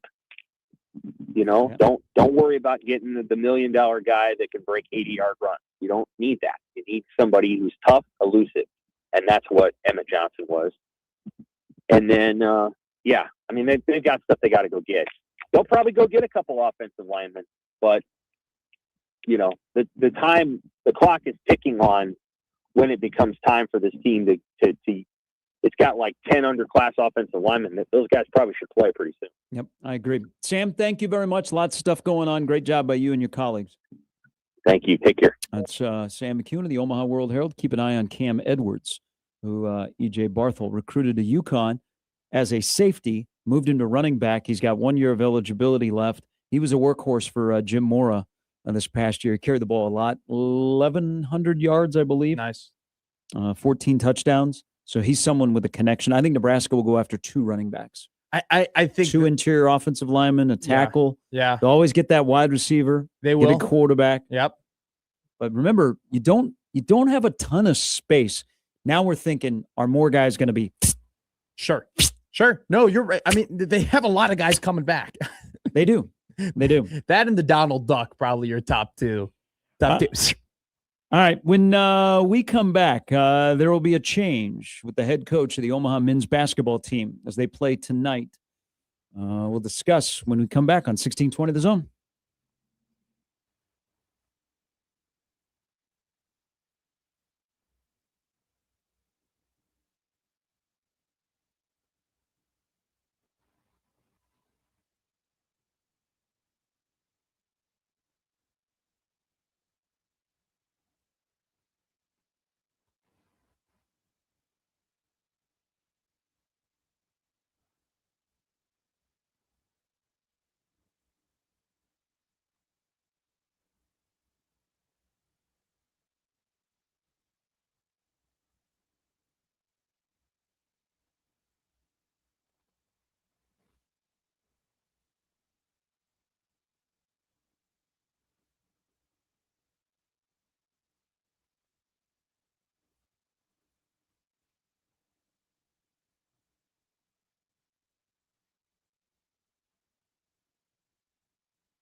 All right, this is not Rascal Flatts.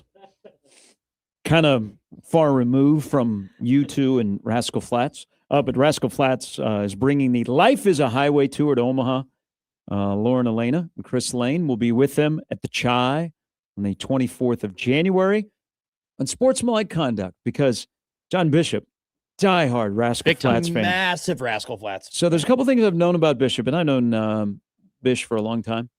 Nickelback and Rascal Flatts may be his two favorite groups. Whoa. Like I'm sure that he has seen maybe 40 or 50 shows. Celebrates their entire catalog. Oh, you're being sarcastic. Like him and Chris, I think they had a year where they toured the country following Rascal Flatts. And then if they were lucky enough, Nickelback was touring somewhere nearby. And so they do a double dose.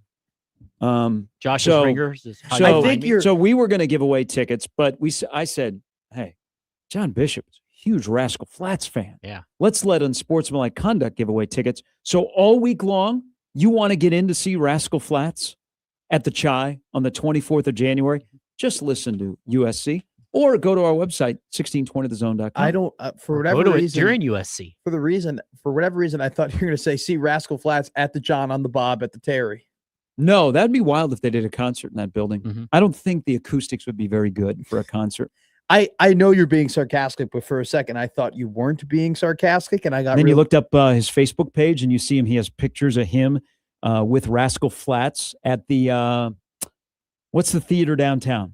Music Theater in Lincoln. The Rococo Theater. Rococo Theater, where I went with a baseball coach at Nebraska to go see Rascal Flatts. I think Bishop was there. I think Bishop actually was on the side of the stage. Yeah. Chad Kroger could be the name of Wrigley's brother. Did Dave like Rascal Flatts? Yeah, he did. And one of the members of the Rascal Flatts band played college baseball at Wichita State, apparently. Oh, so him and so Dave Van Horn was like, "Oh, this is cool." Yeah. Okay, that's sick. Yeah, I got excited though because I thought John Bishop was actually a Nickelback fan, and he is. He is. He actually is. He is. Oh, there's a lot of people that don't admit to being a Nickelback fan, but then when you press them, they'll start going into the catalog. Yeah, they'll be like, "Oh, hey."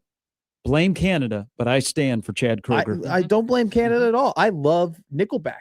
I have owned a Nickelback T-shirt. I can confirm this. We had a talk one of the times you were gone last spring. Schaefer and I went to a Nickelback. Well, we didn't go to a Nickelback concert together. We just saw each other at the Nickelback concert and shared some beers. And I found out so many people loved Nickelback that I didn't know. It's one of those bands they don't admit out loud because people they're no Creed. Well, it's divorced dad rock. It's why do they have to be divorced? Can't they just be dads? That's just kind of the. So I can't like them. I'm a dad. It's something about Shelby and Mike I should know. It's not. No. Yeah, it's that's not about, exactly. It's not about Are the Schaefers getting divorced? No, they're not getting divorced. Are you saying that? I'm not saying that. Damn. Stop it. At least the Vikings won. HUD is just developing a great personality, and all of a sudden they're breaking up. Now you're going to text Mike Schaefer and be like, "McMaster's saying you're getting a divorce on air." I'm not. Schaef's father-in-law, who's a devoted 1620 The Zone listener, yeah, going to have some news for his son-in-law. Nickelback is divorced dad rock, and I saw Schaefer with Shelby at the concert. They were together. Now they're getting divorced. No, they're not. That's not true. Oh, my day's ruined. That's not. That's incorrect. That's false. 55 degrees. That's erroneous. Does it mean that I still get to be in the 33 pool? That's all I'm asking, Schaefer. Have you won this year? No. Happy holidays. I have been in that pool for so long, and I've never won. See, I think there are made-up names that win. Well, the Petersons win all the time. Josh and his wife just are always winning in that 33 pool is what they tell me. They asked me to be a part of that pool, and I told them no. And they got a little, Mike got a little offended, but I'll tell you. Really offended now that you no, that they're I getting divorced did on not say that. Who's going to get the kid? They just bought a house. Should we do a poll? They moved to Omaha. That sucks. Let the listeners vote on it. What I told Mike at the time. It was a great wedding. I've heard great things about the wedding. Now they're getting divorced? They're not getting divorced. Mike likes Nickelback, which would be considered really divorced dad family. rock. Great. It's one of those things. Maybe Shelby doesn't know. No, they're not. They're happily married with a beautiful child. Okay. All right. Yeah. I'll text him here in just a minute. All right. There is basketball tonight over at 67th and Center at Baxter Arena. Hey, good on whoever was screwing with the traffic on Center Street, and you weren't doing anything, but you put up cones and you made everything one lane. Good to see this morning. They've taken them down and they still haven't done anything with the street. Tonight, Omaha plays York. Yeah. Yes, they did. It is bring your own container. Last year, the trash can. So bring your own container tonight, and they'll fill it with popcorn. You can do that at Baxter Arena. But Great. if you're going there to see Chris Crutchfield, you're going to be disappointed. Chris Crutchfield will not be coaching the Omaha men's basketball team tonight. Kyan Brown, who is the associate head coach, will be the acting head coach tonight. So Crutch, who, by the way, celebrates a birthday on Saturday, he had a previously scheduled medical procedure. So he is not going to be on the sidelines tonight. But he will be with us. Omaha plays at Lamar. I'm going to say spirit. No. I mean, he will. Yeah. In spirit, he'll be there. He's going to be forced to listen to me tonight while he's at home with his wife, you Jody. You should multiple times be like, "What's up, Coach? Yeah. Coach, you're going to love you. Coach, I know you're listening. You should have seen what Osborne did right here. You loved it. He's showing effort, Coach." So Crutch will not be on the sidelines tonight. He had a successful yesterday medical procedure. So Kyan Brown will be the acting head coach tonight. Still goes on Crutch's record. So I think I think that's what he asked when he talked to Adrian. He's like, "Hey, I got this thing I got to take care of. I'll be back for Lamar, but do I get credit for the York game?" Adrian said yes, and he goes, "Okay, I'm out." So no way. Best of Crutch is doing really good after his surgery yesterday. So he'll be there for the game against Lamar, but he will not be on the sidelines tonight. So do not panic. Crutch has not been fired because of the 5-7 start. Okay. I did get worried for a second when you go, "I have news about Omaha's men's basketball coach at 8:00. I'm like, no. Chris. Hey, good news is on the horizon for Omaha men's basketball this season. They haven't had their starting lineup that they expected. The unfortunate passing of Deng Mayor, who died in he drowned the day before he was supposed to come back to campus.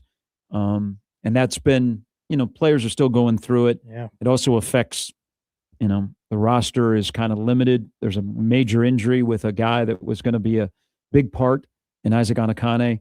You had a guy who you got out of the portal that you thought was going to be part of your team that all of a sudden just bolted.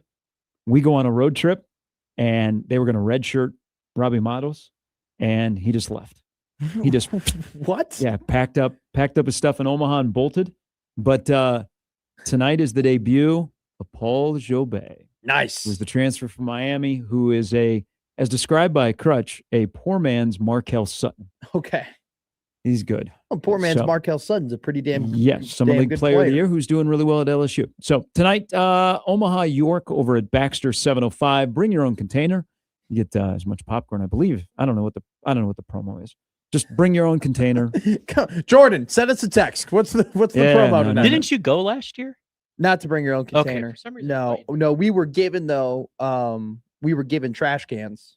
And we had them, and then I gave them to you. Yes.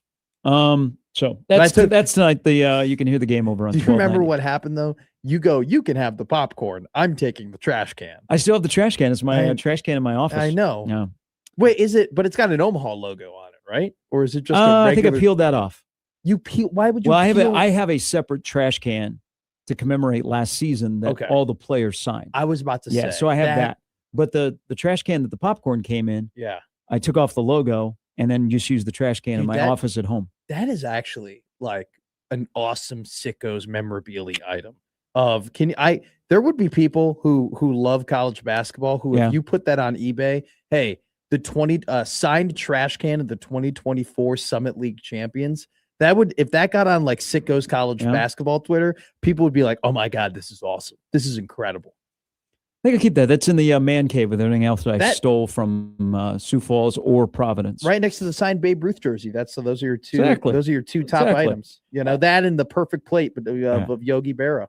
Hey, I was thinking about this as I'm, putting together the 30 for 30 on Sharon Moore, and I see that. How's that coming along? His wife is going to stay with him. Okay. They were spotted leaving his lawyer's office. He was pushing the buggy, and she was walking out, and she looked like she'd been crying for like 4 days. Yeah.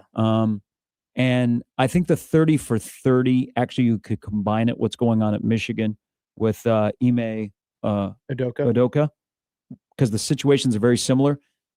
New story yesterday is that apparently Paige babysit the kids.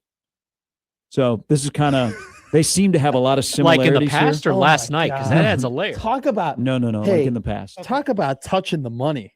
I mean, But it's very similar to what got Mr. Boston Celtic coach out the door. So there's a lot of similarities in this. But I did like, so Biff Poggi, who he's Jason Eck. Okay, why don't they just hire Jason Eck? Stop dabbling with Eli Drinkwitz. Jason Eck is your guy. I know he looks like Biff. He's a better coach than Biff. He'd be great at Michigan. Okay. But Biff yesterday, good on him. So he met the media and he said players feel betrayed. Thank you for saying that. I imagine coaches feel betrayed. But I also imagine a lot of people knew this was going on. And once they lost to Ohio State, it was game on like Donkey Kong. Kyle Whittingham's name is being attached to an interest in Michigan. I saw that. But that'd be a 1-year bridge. Probably. Jim Grobe at Baylor. But here's Dillingham, by the way, too, is very much being thrown around in the Michigan. Didn't he no, not after his no way. What did he say? Did he say something yesterday? Because I read a CBS Sports over the article weekend. yesterday. The weekend he broke down talking about Arizona State. And then it was leaked out that they are in contract negotiations. Okay. Extensions at Arizona State. I read a CBS Sports article yesterday that completely had him broke. named in it. They asked him about it after practice, I think on Saturday, and he broke down about how much Arizona State means to him. That. And I think they're working on an extension. Okay. But the part about Michigan that is missing, where is our friend Desmond Howard? Great question. ESPN has a Michigan legend that is on their payroll, that this has been going on, and there have been other, like Devin Gardner, Denard Robinson. Great. There have been other Michigan well-known names of recent past that have commented on the Michigan situation. Where is Desmond Howard? The opening night that this breaks, shouldn't Desmond Howard, who is he the only Michigan man? Now, take out Schefter. I'm talking about a guy that played at Michigan. That is on your college football coverage. Isn't Desmond Howard their only Michigan guy? But he has been nowhere to be seen on ESPN's coverage. So when they are when they are doing game day, because they're doing game day in Norman and then they're going to College Station. He has to say something. Isn't the first thing on Friday night not about Alabama, Oklahoma, but it's about the Michigan situation, and they go directly to Desmond Howard? Doesn't that have to happen? Because he hasn't said anything. At least I have not seen him say anything publicly. And if he does say something publicly, ESPN has to have him. I agree. Because he works for him. Yes. And he's one of their personalities. No, I think that if you're Desmond Howard, you have to take the good and the bad. When Michigan he does. Yeah. I mean, when other Thank programs, God Nebraska is still playing football in the Big Ten. When other programs don't do things that Desmond Howard doesn't deem appropriate, he has no hesitation into chastising them and expressing his opinion on them and dragging them through the mud, unless he thinks what happened at Michigan is appropriate and fine and totally okay. He needs to go on a microphone and say, "Hey, this is who I represent. This is my school." All he's got to say though is, I don't condone this. This isn't what my alma mater is. We're going to figure it out later. It's not like he's got to say anything difficult. No, he should come on there and just go, "Hey, I knew about this. Hey, we lose to Ohio State. This comes out. You beat Ohio State. This doesn't come out. We knew about it." Shouldn't surprise anybody. This was well known in their athletic department. But what's going to be uncomfortable is going to be when they do this, the law firm that they have that's going to investigate, there's going to be a lot of people that are going to be very uncomfortable because they have to be transparent for this to move forward. And there will be some people that will be like, okay, better get LinkedIn profile taken care of. So it's funny. I don't know. Did you see Tim Brando's tweet on the Michigan situation last week? Was it followed up with a selfie of Tim while he was typing out the tweet? I don't. Here's me with Jim Harbaugh. I actually think it did have a tweet. The tweet did have a picture of Tim in it. If I can go back and find it.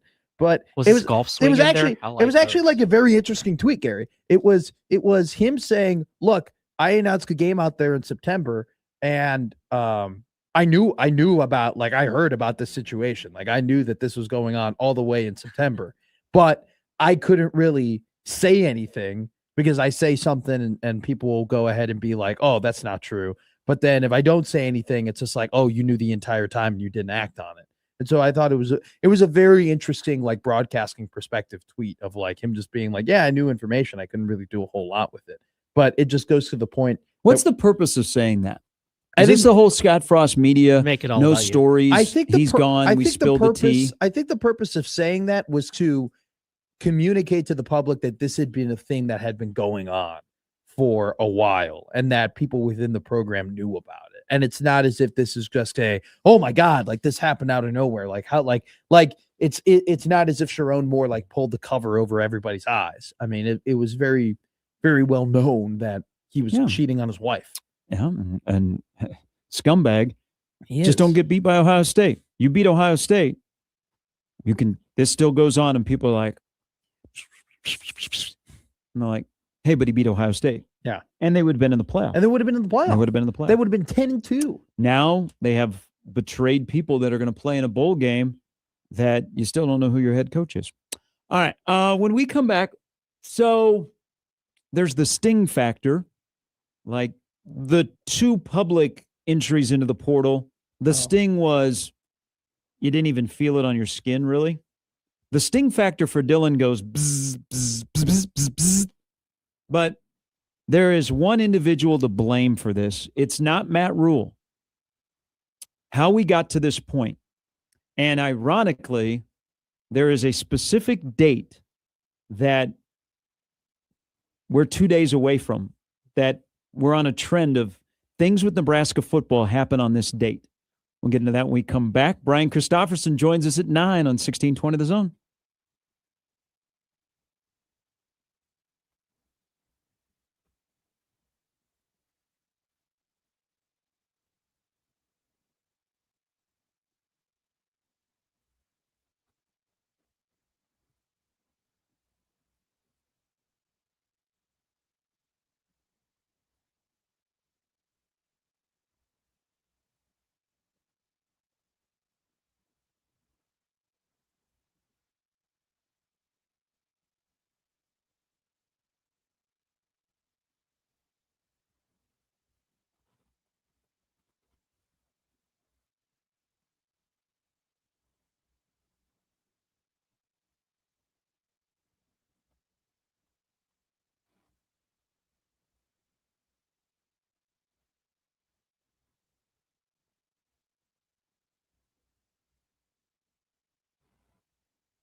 I'd imagine Dylan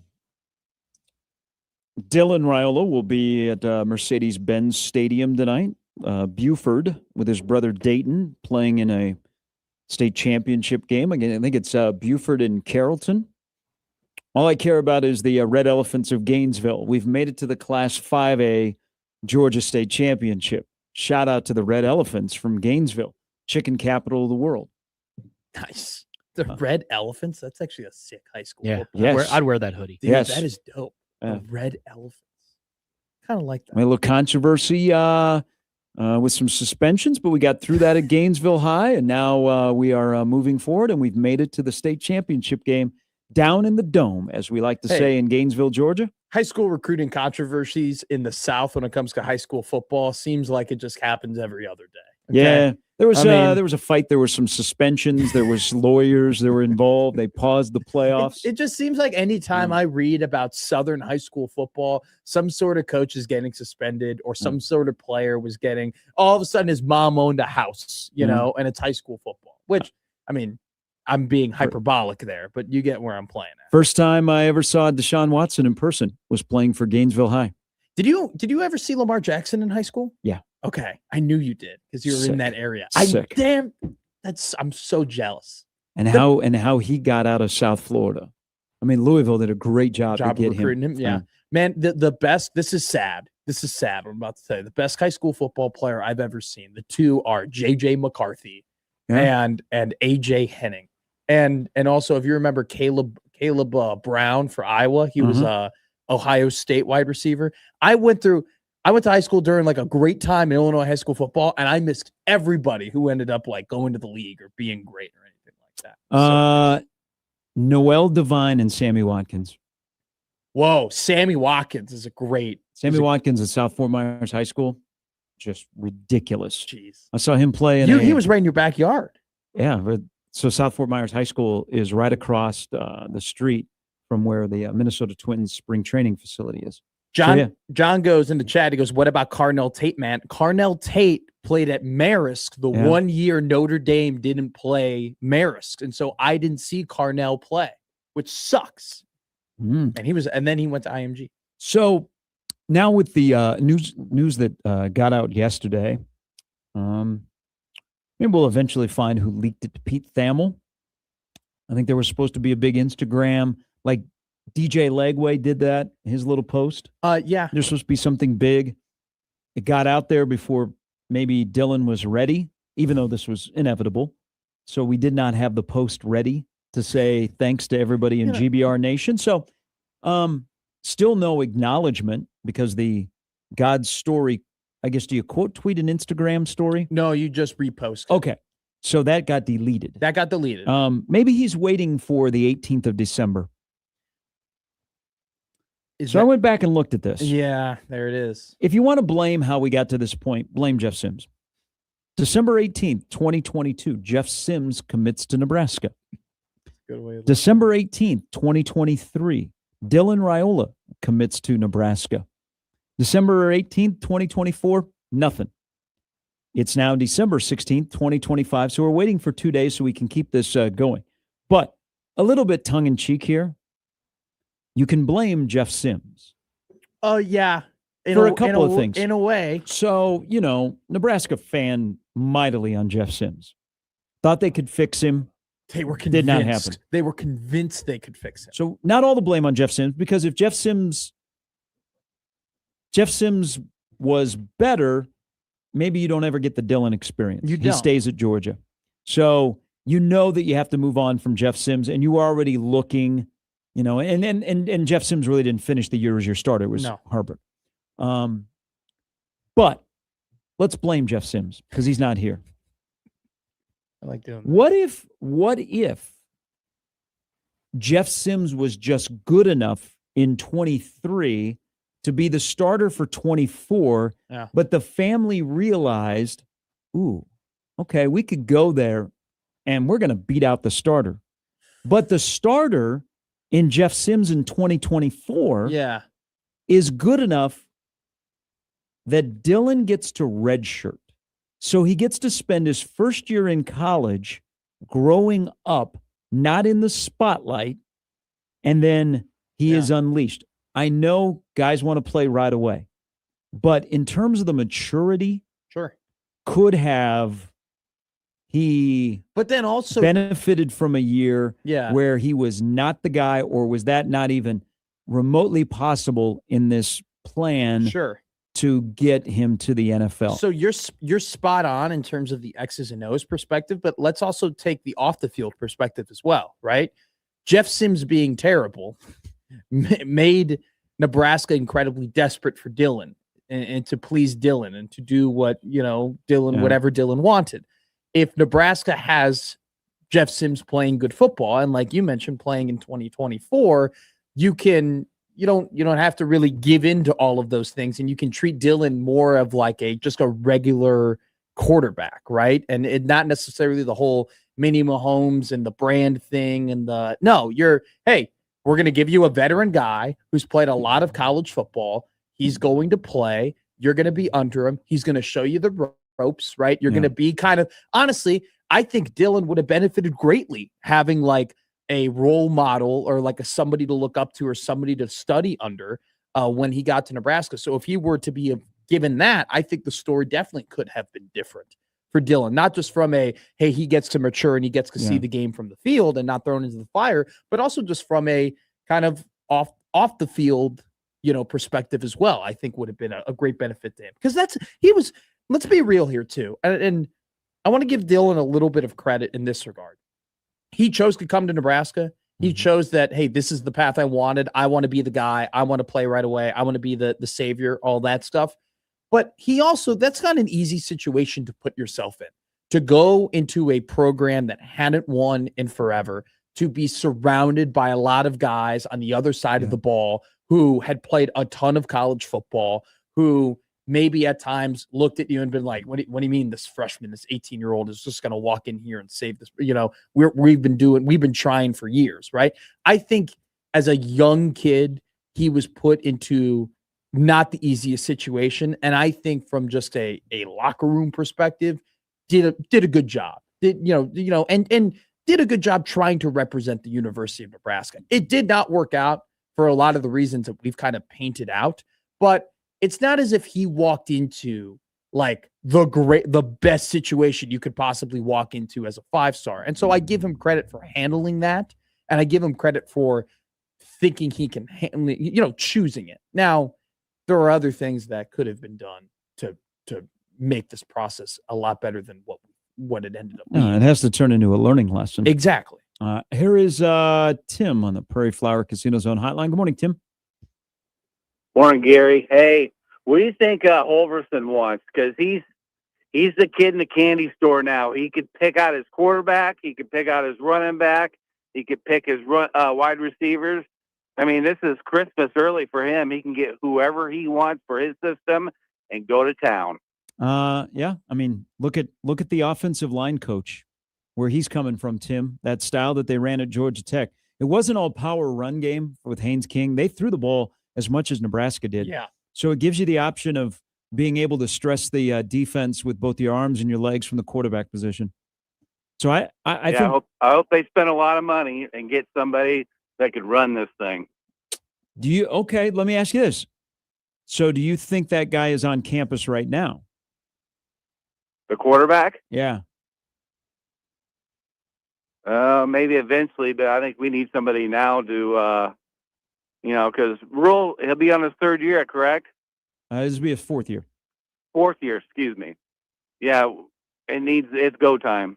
We need you're going to keep up with the Joneses, you got to spin. So that's just the way it is nowadays. All right, Tim, thanks for the phone call. I guess is the current starting quarterback in game 1 of 2026 on campus right now. That's TJ Lateef. Or is the current starting quarterback not even in the portal yet? I'll tell you what I'll predict. Boy, I sense. Hold on here. I sense this with you and other people that we were like Team Lateef. Let the Lateef era begin. But that was when Dylan was not officially out. Yeah. But now that Dylan is officially out, I'm not.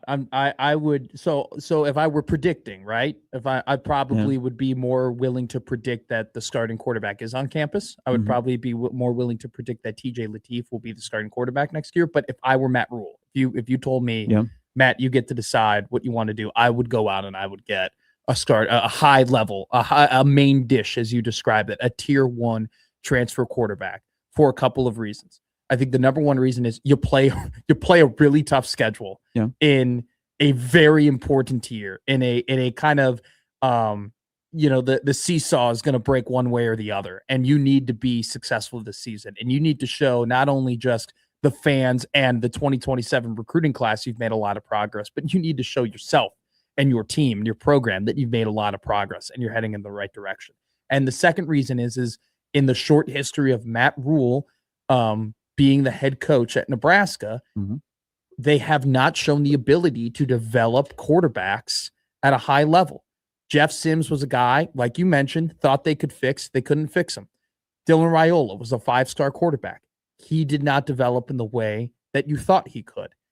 I'm looking at my past history and what I have coming up next.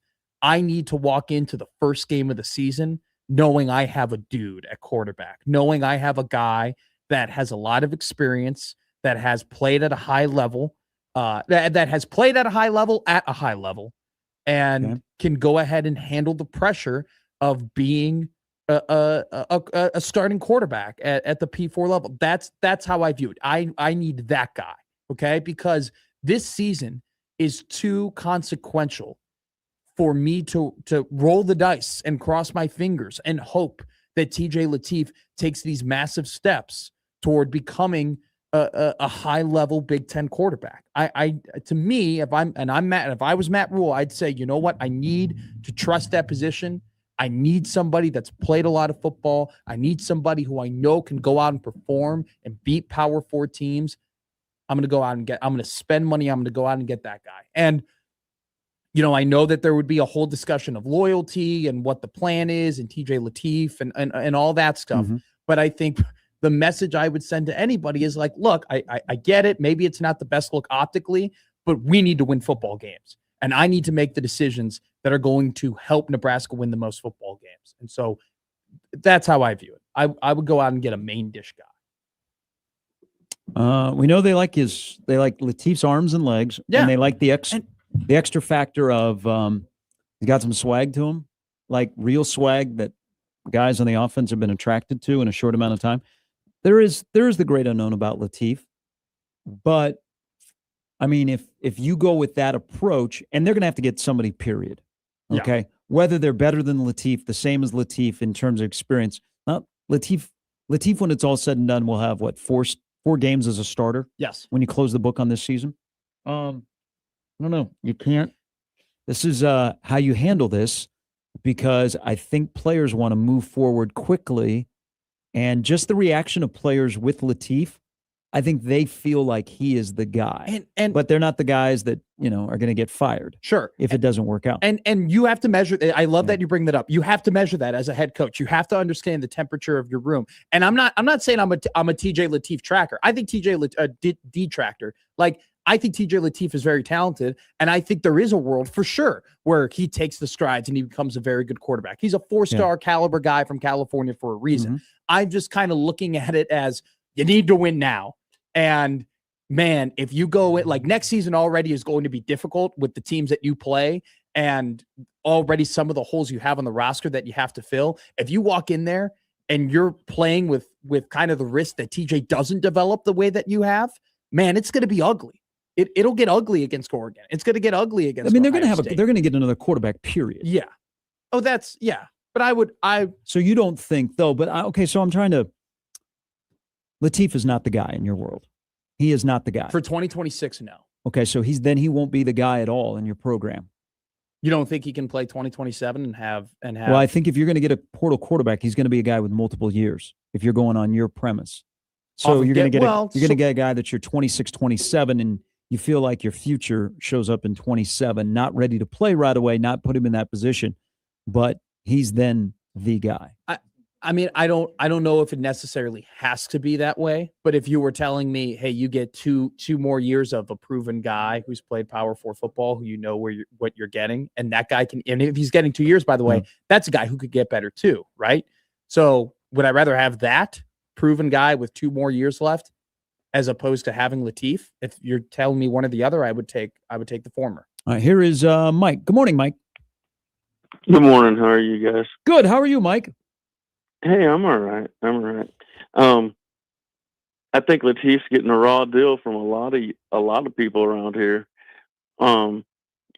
Nebraska goes in and plays very, very physical Penn State and Iowa teams, and he gets hurt and this and that, and all of a sudden Latif's garbage because we get beat. I mean, is it going to be any different with Dylan in there? Look at Minnesota. I don't think so.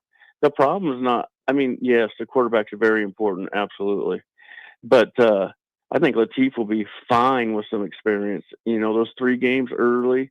I'd rather keep Latif, have him for the next couple of years, keep that 27 recruiting class the way it is. Latif looked pretty good against USC when they came in, and you know, if they would take the train, they didn't take the training wheels off of him. But then what UCLA looked good, just like Dylan did with anyone was physical. Our problem is we're not a physical team at all on either side of the ball. That's the problem. But well, they're not a physical. They're not a raw deal. They're not a physical program. No. They don't have enough of an edge to them. I don't know. It's the first day after Dylan's in the portal, and there are names that are out there that you go, ooh. I don't know. Can I get you to go? Can I get you to go? Ooh, about the potential of the guy that's on campus that is going to start at the end of the month. I would. I think he is very good. I think that he can be very good, and I think that we get somebody. We have to obviously have somebody. He gets hurt. The one thing that scares me about Latif is he's pretty skinny, and you know he's pretty little with the Big Ten. But Dylan leaving, that's no big shock. I mean, that's like everybody knew that was going to happen. So I'd rather go get somebody that can compete with him, and that is, that's capable. But to get somebody, you're going to lose Latif. You go get somebody that's going to be here for 2 years or whatever. And Latif, he'd be like, I'll go too. But yeah, that's the game. That's the game you play. But you have to. Yeah. You have to be strong in your evaluation. I mean, and that has to be the head coach of the offense.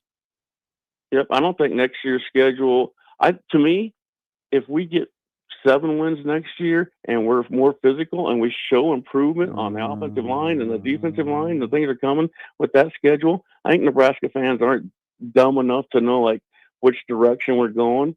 You know, if it's going in the right direction, we're pretty intelligent fans for the most part. But here's the real question that everybody wants to know: when's the defensive line coach going to get hired, and who's he going to be? That's a good question, Mike. That's the one I would rather talk about. Yes, I don't know. It's I mean, Elijah Robinson was a target. It's kind of in the last 2 days gone quiet there. Yeah. There were some. The last post I saw seemed like it was kind of trending a little bit toward A&M, but nothing's in the books at all. Hey, Mike, thanks for the phone call. You might pay more for a defensive line coach than you do a quarterback. That'd be a fun topic on a talk show. Honestly, I think a lot of people would be fine with that. They would be happy about that. They'd be like, yes, you're building the trenches. Thank God for investments. All right, we'll take a break. We'll come back. Brian Christopherson at the top of the hour or a little bit after that. Get his thoughts on this. And now moving forward with not only the quarterback, but the rest of the roster. We'll do all of that. And we'll talk some basketball. Okay? Yes. Ranked number 15. Could be trending. They're the 4th highest ranked Big Ten team. It could be a 4 seed. If the tournament started today. They'd be a 4. That'd be nice. That would be nice. That'd be nice. But then it would be coinciding with a brand new quarterback here for spring football. So Nebraska basketball can't catch a break. It's Gary and Matt on 1620 The Zone.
All right.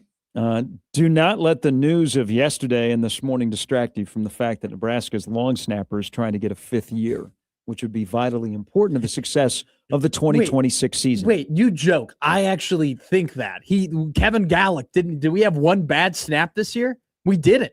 Like I forgot Kevin Gallick existed until you told me he was going to court. So yeah, I would very much like have I would very much like to have Kevin Gallick on my roster so I can forget about him for a whole season once again. So he is listed in a lawsuit to try and get an extra year of collegiate eligibility. Go get him, Kev. All right, let's run through some calls, and then we'll get to BC on the other side. Here is the captain. Good morning, Captain. Good morning, guys. How you guys doing? Doing good. I was just driving by the county hospital looking at the top floor, wondering if that's where some of us chat guys should reside. But I agree with Mike on a lot of things, so I won't rehash on that. But TJ is a unique thing with his starts because those were his only 3 starts, and he did show us what he showed us. So that is what we have. He started 3 times, and that's what he showed us. He got hurt, pulled a hamstring, didn't have a good game against Penn State. Kind of did, had a great touchdown, but we can't bring, when it comes to the portal, I don't think you can really pay a high dollar or get a quarterback to come in and pay him high dollar because we need a quarterback competition. And I don't know how it quite works, but I would think that Sig went and got the California kid, right? And the guy's a Heisman. Uh-huh. Well, you would need to find a starter from a bad team to come and play on our team because most portal guys are like second string guys who didn't get the start. And so with TJ being like, we're kind of going to gear towards TJ because we need a mobile quarterback type of thing. With last year, he put in like 3 starts and gave up a year of eligibility. So, and he got kind of screwed on that a little bit, and I doubt he got paid that money. I don't know if he did or didn't, but I doubt he got paid starter money. And so that quarterback situation is unique because you kind of want to reward him for what he did for us. You know, he did get us to the bowl game. He went 1-3, but he got us to the bowl game. But he did give up a full year just for 3 starts. So it's kind of a unique thing. But my main call is here is because I like rules when it comes to a standard and a rule that he has. And you know how Butler basically said that the players aren't good enough, and it pissed Matt off because you don't really talk bad about his players. That's a rule, correct? Mm-hmm. And then we have, his standard is if you can't help me beat Michigan or Ohio State, I'm not going to recruit you because you're not good enough, which I'm cool with that.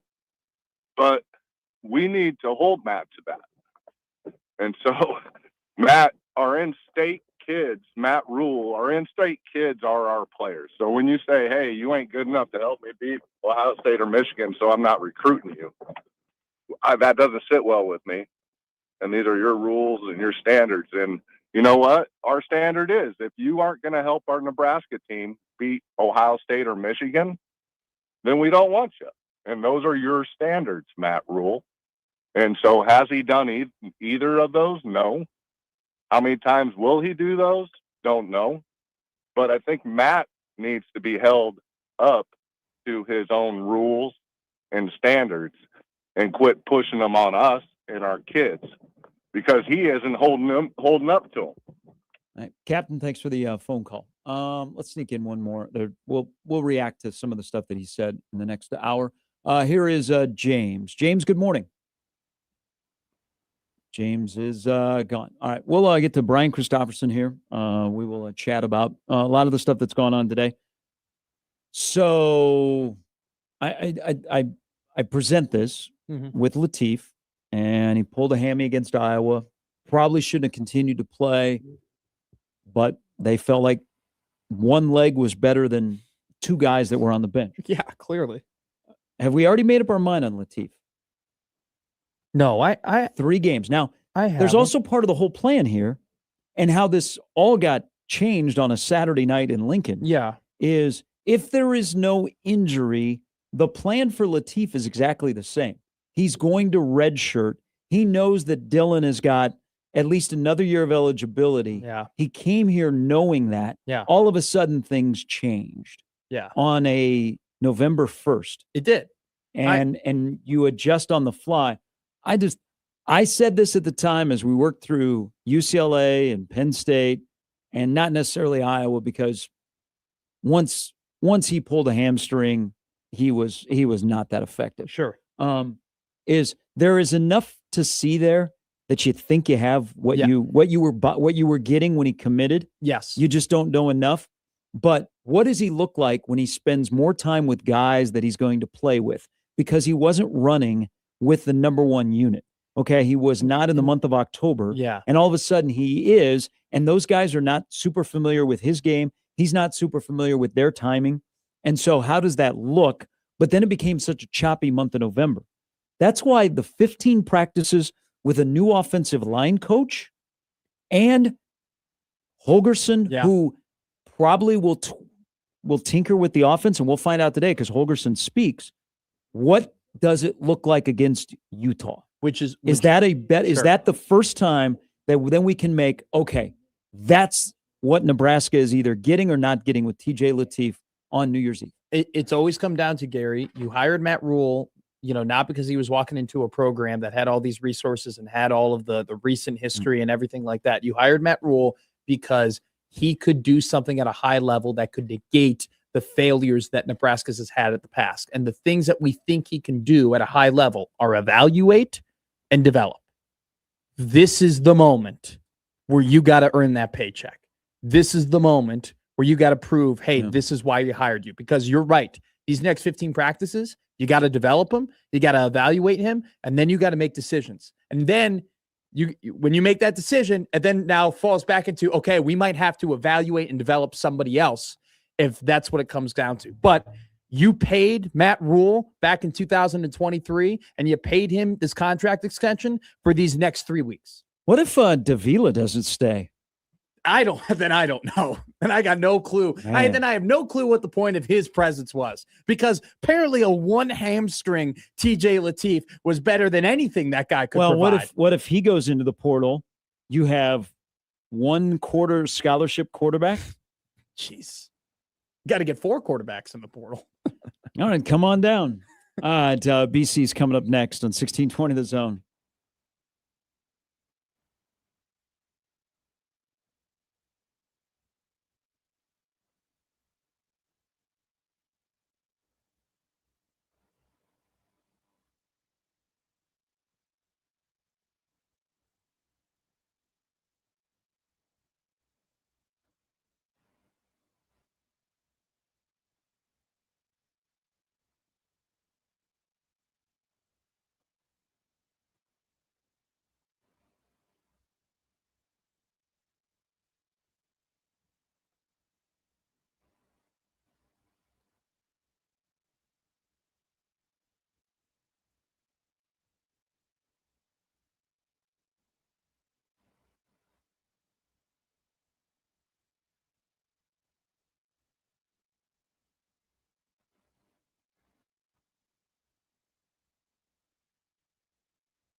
All right, a flurry of discussion going on today about one guy, and that is Brian Christopherson, as he joins us now from Husker 24/7. Good morning, BC. Brian.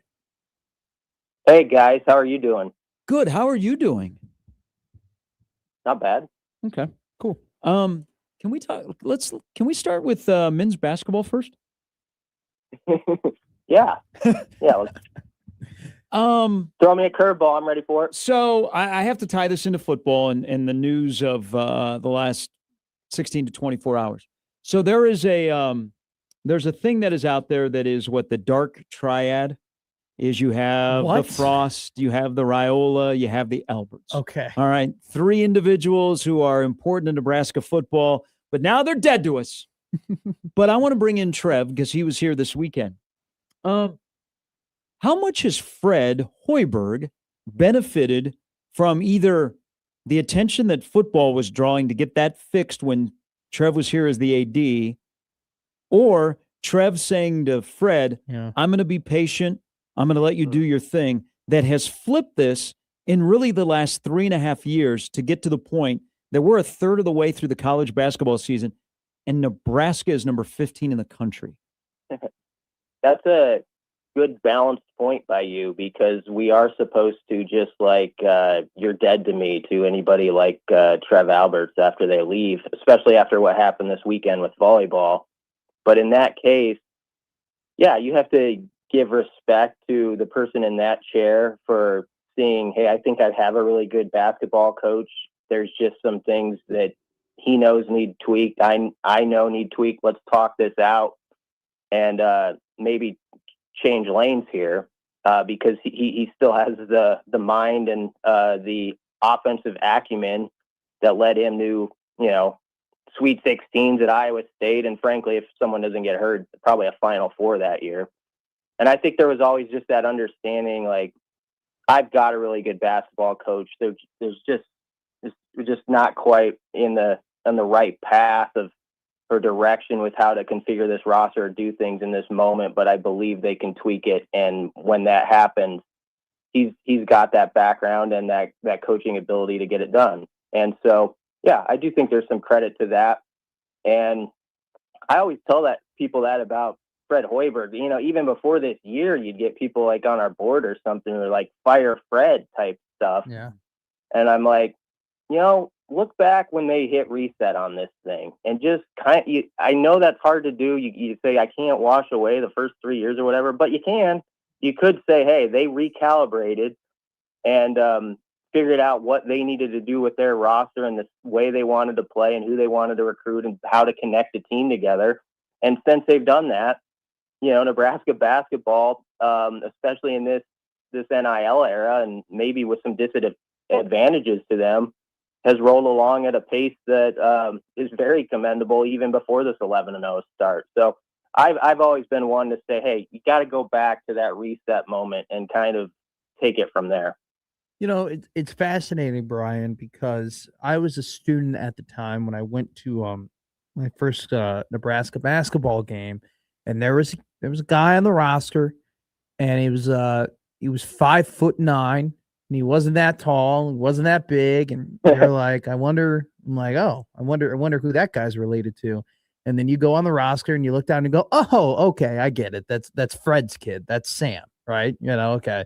That's it is what it is. And so he doesn't play that first year, and then all of a sudden all those injuries happen. I think that would have been back in 2023, and he's on the court and he's playing, and you're like, wow. I mean, they are the first reaction, Brian, is, wow, they're not that deep. They gotta use the smaller guard who has the same last name as the head coach. And now Sam has developed into one of the most effective players, not just on the team, one of the most effective players, Brian, in the Big Ten. And that's not hyperbole to say, because both Brad Underwood and Greg Gard go ahead and say at press conferences, no, Sam Hoiberg is changing games. Sam Hoiberg is helping Nebraska win games at a Big Ten level. In terms of some of the development stories you've seen from athletes across your time writing for Nebraska athletics, where does Sam's journey rank for you? it's right up there. Last night on the radio, Nate Lenzer was talking about, sometimes somebody's name gets them an opportunity or something like that. Like maybe the walk-on opportunity pops up because of his last name at the beginning, but you still have to go and take it to the degree that Sam has, and not many could do that. And a lot of people have been given a favor or they've been given an opportunity with something because of a connection or whatever, but they don't excel with it. They don't take it to another level.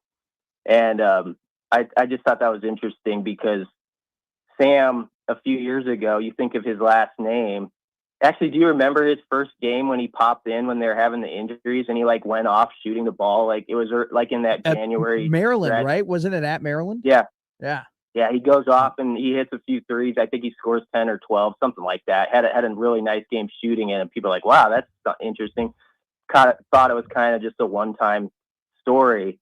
But you think of the last name and you think shooter, of course, and the way he has bought in and become a defender who, even before this year, which he's taken it to another level, there have been big-time wins by this Husker team in the conference where Sam has taken on one of what we would call the elite guards in this league, and he's been able to sort of cancel him out, or at least make it a deal where he got that person got a quiet 15 points or something like that. He's just the way that he crafted that role for him to start with. And then this year, it's like just a different dynamic with his aggressiveness, taking it to the hoop, and just the confidence he has. And he's got such an awareness too, doesn't he, guys? When he when he drives the ball, like he's either going to get that easy layup where he knows he's got his man sort of pinned or has the leverage on him to score, or he's going to pull it out and they'll set it up. They'll find something else. Like he's just very savvy with it, and it's like such a high percentage play for Nebraska when the ball is in his hands. And it says a lot that on those final two possessions, I know there was strategy involved because they thought a lot of Boswell, the defender. They wanted to make sure he was off the ball, Fred said. But nonetheless, you have Sam running the point there on those key moments, and that it is one of the better individual stories. Just take away the name. It's just like if someone had rose up the ladder like that without that name, it would be impressive too. But to do that with sort of the pressure and I guess sometimes the tough critiques that come with having that name makes it all the more impressive. Well, let's stick with having that name because it could be very awkward in Lincoln today. So Dana Holgerson is going to speak in 2 hours. We think Dylan's in the portal, but usually that's addressed by the head coach. Now the OC, who this affects him greatly, is going to speak. But in a general picture, I go back to, you look at Jeff Sims, Dylan Raiola. Those have been the 3 opening day starters for Nebraska. Rule, when he was in the Hawks Championship Center in his opening press conference, got asked about his offense. And he said, tough, physical, we're going to control the line of scrimmage, we're going to run the ball, we're going to protect the quarterback, we're going to develop players from within. He talked about Temple Baylor where they played complementary football, not me. He used that phrase. They're going to win the trenches. They're going to have a fast physical system. And they're not just game planning plays to elevate the program. So along the way, this 5-star quarterback that had elements that you were not expecting showed up, and you changed your offense. You changed your offensive coordinator. Now that quarterback is not there. And we're wondering what the offense will look like with a new offensive line coach. Yeah. What do you think, like as we make the transition, regardless of who's at quarterback, are we going to get back to what Matt Rule is more comfortable running as an offense at Nebraska in 2026? Yeah, I think there's a good possibility of this. This one's a complicated one to me a little bit. Maybe it isn't to some, but I think Dylan's a really good kid and have enjoyed my interactions with him. But since he was like 15 years old and he unleashed that like 50-yard rope, like at a Friday Night Light, at least in this fan base, he's had such a spotlight on him. And then of course you have the 5-star stuff that comes with it.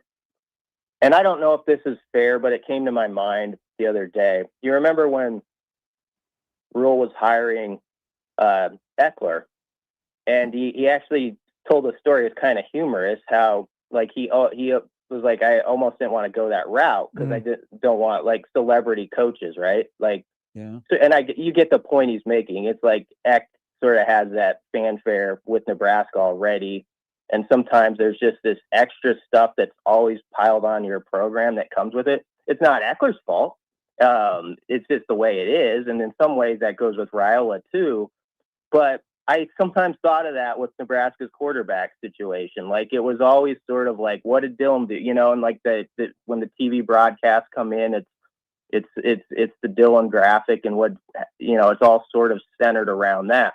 Now that kind of comes with the quarterback position, we could all say, but I do think there was probably another level to it, that it was always sort of like pushing toward number 15 a little bit more than maybe you would have guessed, like a Rule team would have, like you're saying, as you laid out in a well thought out their question there, when he arrived.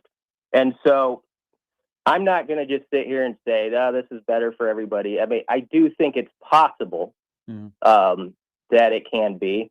Nebraska's got to. We'll see what the reaction points are from Nebraska, right? Like we'll see.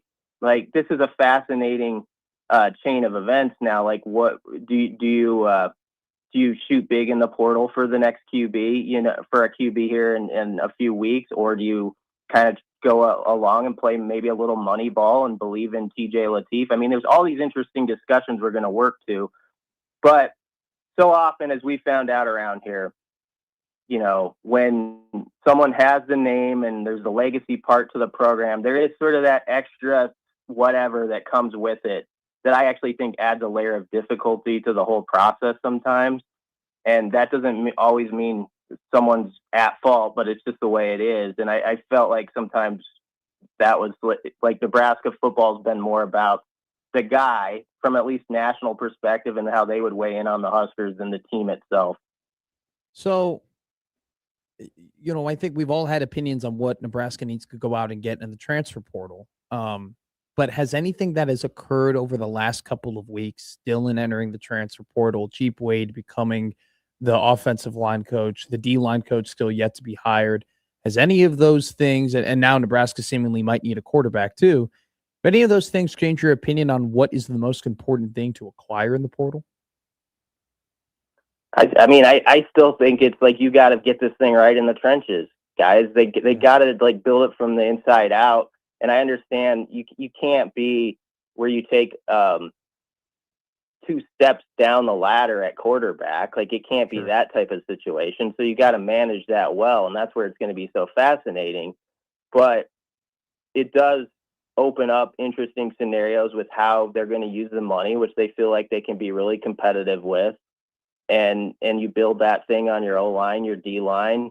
And if you've got the guys there, that's a game changer no matter who's at QB. Like if you can elevate in the trenches like that. And so I still think those are the spots where I look to. I mean, quarterbacks right there, right? I mean, we're obviously just going to be like so drawn to like what they do with it. But I do think there is a scenario, and we've seen successful football teams do this at the NFL, at the college level, where maybe you don't have like the quarterback everybody's talking about on College Game Day or whatever, but if you have those parts up front, you can win games in this league, and you can be a menace to people, and you can kind of maybe play the way it goes back to Gary's question or thought about Rule and how he wants to build something. Yeah. With your, you know, I remember his first year, one of the big stats was like, and I'm not saying this has gone out the window, but he would say, we want to run for 75 yards in the fourth quarter. Like he had sort of this, it was going to be this kind of, you know, slug it out, punch. And in that fourth quarter, we're going to take you down in the trenches. And that still very much could be the case, but you haven't heard as much about that. We haven't heard it in years, right? 3 years, Brian. We heard it every day the first year, all the time, and then it's gone away. Mm-hmm. Well, I mean, I think some of this all connects, like, with that stuff, like this whole conversation. So that's where it starts to me, though. O-line, D-line, obviously, quarterback will draw the biggest headline. They got to get that somewhat right. But, this is a chance. Some people won't like it, but it is a chance to hit reset a little bit. And I think they've probably been thinking and planning about that for a while, honestly. Yeah. 2 questions here, and they're both on the defensive side of the ball. I'm basing off a social media post thanking San Diego State. Is Rob Orich here full time now? And then also, are you hearing anything about defensive line movement with a coach? I don't know on the D line yet. I mean, I know the smoke that's been in there for 5 days with a particular name. I can't say more than that. I don't know. With Rob Orich, I mean, what was said last week was that he was in town, or he was at every practice at that point. And so I know initially there was sort of a thought that he might be in and out a little bit, but I feel like he's been around. Yeah. Regardless, I think the biggest thing he can do, even in that bowl game, is just be an evaluator, an observer of what he sees without like having to be involved. Like that, I think that could be very useful to him. Like what are certain guys like in that situation? In the middle of battle, both coaches and players alike, and you form some notes off of that. So this is a huge time, I think, for him to get a good lay of the land on sort of what he has, what they might need. And obviously you can't judge all that off of 1 or 2 weeks of practices, but this is why the timetable is part of why the timetable gets so sped up now, where it's like, when Rule had his first press conference about when they might hire a coordinator, it was like, well, you could go to January 2nd. Nobody, I think, really believed that, but it's like, not anymore. You got to get guys in here on the ground that can talk to players about what their vision is, and have that correspondence. And then they also get a little taste of like what they're made of in sort of a mini spring ball. Is what Nebraska's going through right now a retool, or is it closer to a rebuild? That's a good question. Because some retools you just you plug in, you take some pieces out, you replace them with younger pieces. You don't really lose a ton, but they're replacing a DC, a defensive line coach, an offensive line coach, and now potentially could be replacing a quarterback, along with replacing a running back and multiple guys on the offensive line. Are they retooling or rebuilding?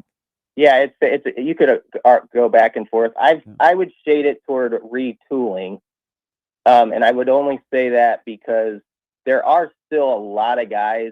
We'll see who goes in the portal, of course, but the number was like they had 90 guys who were sophomores or younger, and so you do have at least that foundation. You will have a large number of guys who know exactly what to expect in mat drills and stuff like that. And I think there is a lot to be said for that. Like we can't, even with some of these big time headline moves that are happening, we can't lose sight of the fact that they should have quite a few guys who are like 3rd, 4th year guys in this program who should know the ropes, and it's their time now. And so, that's where it's going to be really interesting. I know, like all season, we've talked about development on the offensive line, for instance. Like, it hasn't been good enough. I kind of wish, like, there were points when guys got injured that there was like a 3rd year guy or something that we would have said, like, he's going in this week, like he's ready. Like we would have been at that moment, but that didn't happen necessarily. But here we are in the bowl season, and I think now we are sort of forced into that spot, and Jeep Wade's got a new set of eyes on those guys.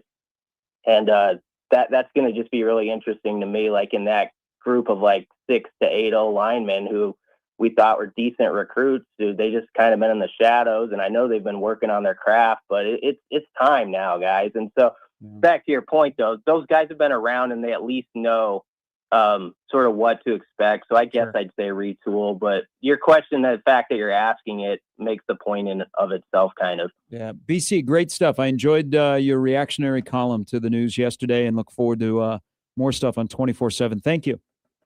Yeah, thanks for having me on, guys. It's Brian Christopherson. I wonder if you pose that question to Rule, what he would say. I would hope he would not go with the rebuild. This is year 4. Sure. I wonder if he'd say, this is a personal reset for me. I think that might be more accurate. But the program is actually doing what I thought it would do. See, to use an analogy here, if we're going to do a building analogy, it's like Nebraska basketball is like building a patio. Okay, like it's not a small project. Okay, there's a lot of wood, there's a lot of people working on it, there's a lot of tools. It's going to take a little bit, but you're not reconstructing the entire house, right? You're just putting a big project on the side of it, which is going to change the complexion of how you look at it. So I would say it's just the biggest retool of all time. That's a lot. I like it's a lot to like, because it's not a rebuild. And that's why I asked the question to more so to have the conversation and not make the argument. But it's just a lot to say, oh, we're retooling. Man, you fired 3 coaches. You brought in 3 brand new guys, some of which you don't really know. You've actually brought in 4, considering Roy Manning, right? He's going to be the edge coach. You're going to have a brand new you're going to have a new starting quarterback. You're going to have a new running back. You're going to have a lot in the offensive line. You're probably going to add some more pass rushers. Like Nebraska, even though they are returning a lot of guys from last season to this season, are going to have plenty of new faces and new starters. Yeah. And so when you have that big of a shift, it's hard for me to just say, oh, they're tooling. But at the same time, they're not stripping this thing down from the studs and getting rid of everybody and completely restarting. Yeah. That's what a rebuild looks like. I like the reset. Reset's a good. Reset, I like retool are kind of similar, but I like the reset. But I think reset is more accurate. Program and personal.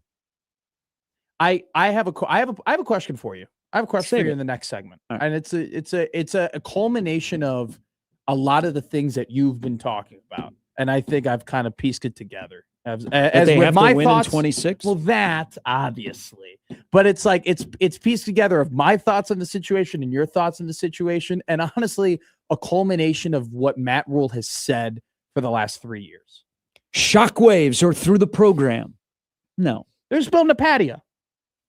The national media compared to the local. Oh, I got good stories. The local reaction compared to the national reaction is really night and day surrounding Dylan. It is, but Dylan has got 2 hours to like make it official, or Dano can't say anything. I have notifications on for his Instagram. Yeah, and by the way, I just put them on. I haven't had them on all year. Nothing. All right. We're back with more of Gary and Matt after this on 1620 The Zone.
All right, there is a bowl game tonight.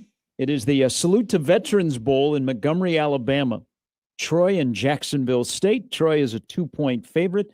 Begins a stretch of 5 straight days of college football. So enjoy the third bowl game of the bowl season. Is that tonight. Jacksonville State's got that stud running back? Will he be in the portal? This is a good portal night. You can study the Troy and Jacksonville State roster to see if there's anybody you like. Yeah, I think it's Cam Cook is his name. I don't know if he's in the portal yet. And if he's playing tonight, I actually will tune in to watch that because he is a guy. I mean, so I think he was ran over like 1,300 yards or something like that this year. He'll be in the portal. Well, yeah, without a doubt. Or you can watch the NBA Cup, which is the Knicks and the Spurs. It brings back memories of the late 90s. He ran for 1,700 yards, 16 touchdowns, 5.6 yards per carry. He led the country in plays from scrimmage with 325. Is he out of eligibility? No, he's got a year left. He'll be a true senior. Before we get to Nate and Dave, Joe Lenardi just dropped his bracketology. Nebraska's a 5 seed, I'm guessing. They are a 4 seed. Whoa, nice. Let me. Okay. I was just trying to see the last 4 out, last 4 in, first 4 out, next 4 out. This will piss off Joe Klatt. Thinks the March Madness. Yeah, what a dumb statement from him, by the way. Which also, too, if you go ahead and look at the champions of the NCAA tournament compared to the champions of the college football playoff, the NCAA tournament has more like blue blood champions. Because like the top, like it's always the top 12 and top 12 in like the week 6 like AP poll, where it's like there's more upsets, right? But like you still consistently get like the top teams winning the title of the NCAA tournament. Where you had one year of the 12-team playoff and the 7 seed won. Well, I mean, an 8 seed won the college football playoff last year. Yeah. Here is Nate. Good morning, Nate. Nate could not hold on. Apologize for that. Here is Dave. Good morning, Dave. Good morning, fellas. How are we? Good. How are you? Doing good. I'm looking at this Dylan thing and TJ Lateef. This is 100% coach in me, not fandom. I think Lateef will be fine, and the reason I say that is he came into an offense where Dylan got hurt, 8-9 games into the season? Is that right? November 1st? Yeah. So essentially, that offense had been built and catered to 2.5 years of Dylan Raiola. You look at 2 spring games, 2 fall camps, 1 full season, 1 half season. It's tough to throw a quarterback in there who's not the same and change your system after you've been doing it for 2.5 years. You look at Alabama, Saban was successful with backup quarterbacks. Why? Because Jalen Hurts and Tua were a lot more comparable than TJ Lateef and Dylan Raiola were. So I think you give TJ 3 weeks of bowl practice, you give him an off season, you give him a fall camp, you build around him. I think his numbers will be different just because of mainly his legs. There was no zone reads in Nebraska's offense, quarterback-wise. There was no zone runs because Dylan just didn't do it, whether he wanted to or not. He didn't. So I think you give this guy 7-8 months and build an offense around him, I think he'll be just fine. Your guys' thoughts? I think definitely you have to think that with TJ running with the ones and having a full offseason, building chemistry with these guys, and then also Nebraska, to Dave's point, calling plays, making plays, and targeting plays toward using TJ's strengths and doing that more consistently and getting him more comfortable within the offense is only going to make him better. I think that's a astute observation. Well, better offensive line make the quarterback better. Yes, but also too. The offensive line has to be so much better with Dylan than it does with TJ. Because what if the TJ's offensive line is geared more to match the quarterback skill set for the first time since Rule's been the head coach? Then you're going to have a more successful offense. And you're going to have having an offensive line that is more geared toward a quarterback's abilities is called identity. It's called having an offensive identity. So, yes, I gotta make sure everybody's on my ass about not saying my T's. So I got identity, like Creighton. I've been getting better. Who? Creighton. Is there a D in there? No, I said stop it. Is there a D in there? No, there's not a D in there. All I'm right. not Sharon Moore. That was a good one. Come on. That was a good one. He doesn't have a D in his name. No, that's not the joke, Gary. The big block M. All right. Here is Random Mike, who should know that we are 100 days from opening day of Major League Baseball. Good morning, Mike. Hey, absolutely. Is this historic? It's never happened before. Nebraska basketball being ranked higher than Kansas Jayhawk basketball. I know that they are. Well, it's not just Kansas. There's some other blue bloods that they're ranked higher than. I don't know. I don't know what the poll looked like in 90-91. KU was still pretty good back then, but yeah. How about that? What is, Mike, this is a good question for you. What is more surprising? Nebraska volleyball losing or Nebraska men's basketball being 11-0?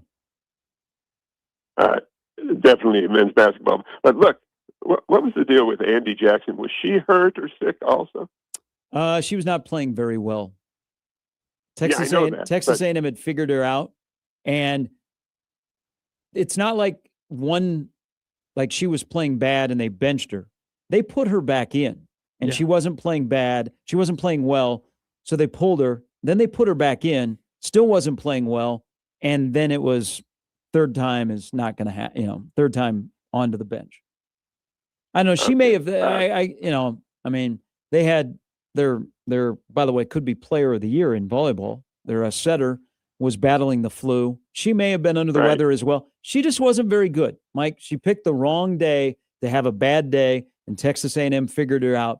And Danny Busboom Kelly gave her numerous opportunities to get out of the funk on Sunday. She just couldn't, and they couldn't afford to have her out there. I think a lot of us feel like we had three players that were National Player of the Year candidates. She had one of the greatest years ever. But Mike, she did.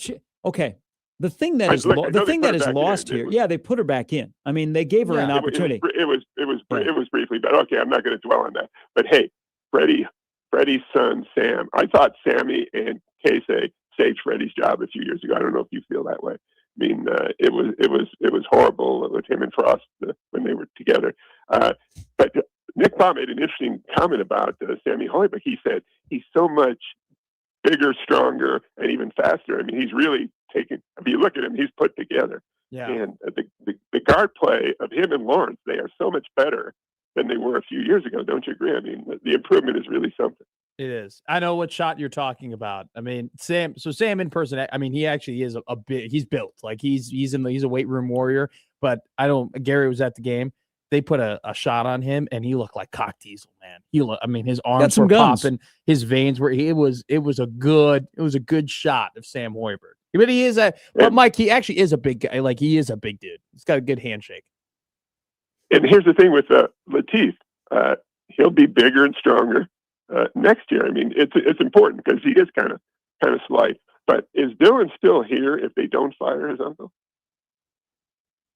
I don't think it had Mike, a whole lot to do with that. Mike, I think this was in the works 6 weeks ago.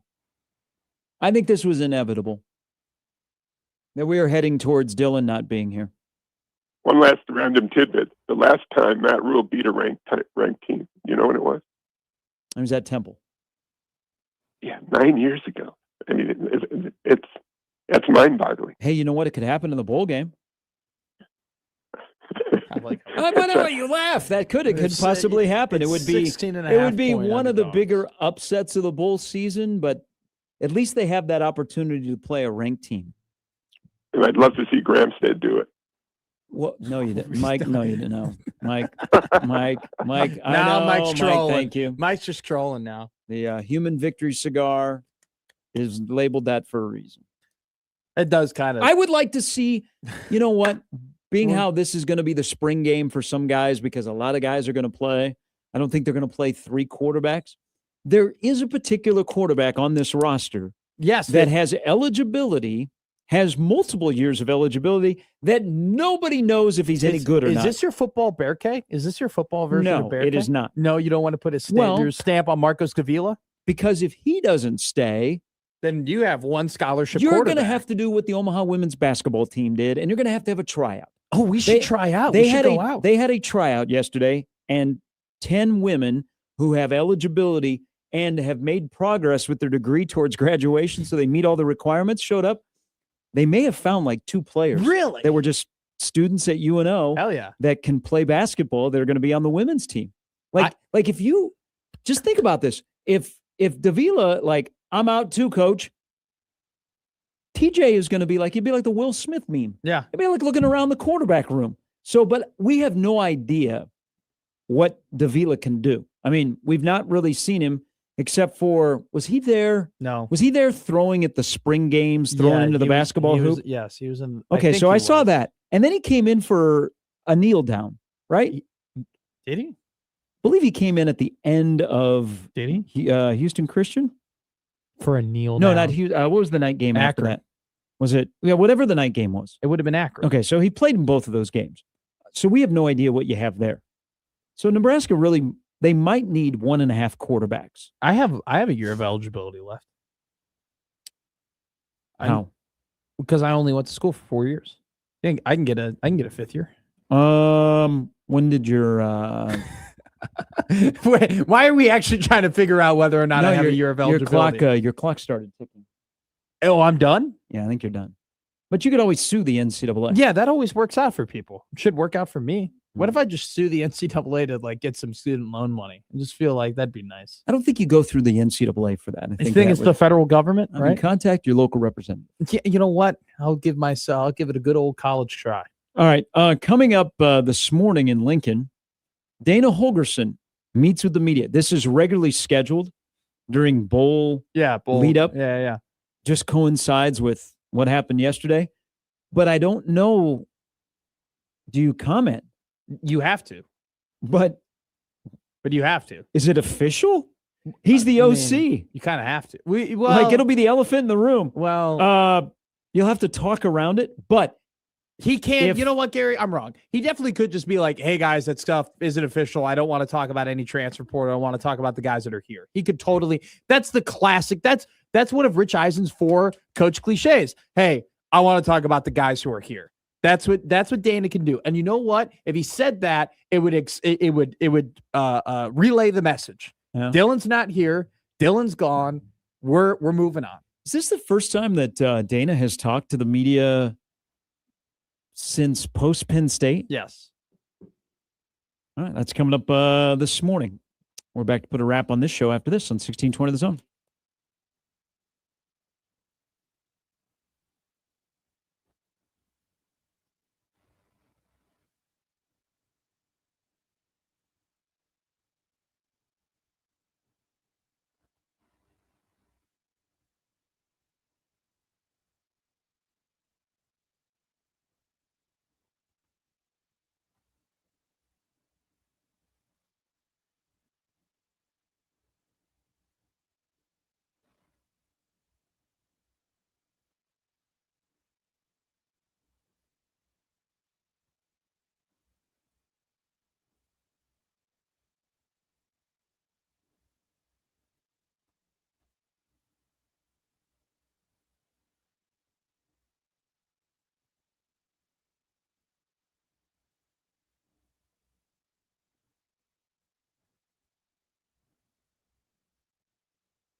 All right, this is not as fun as it was yesterday because no well-known quarterbacks have gone in the portal. Yeah, right now is when Lagway went around this time, right? Yeah.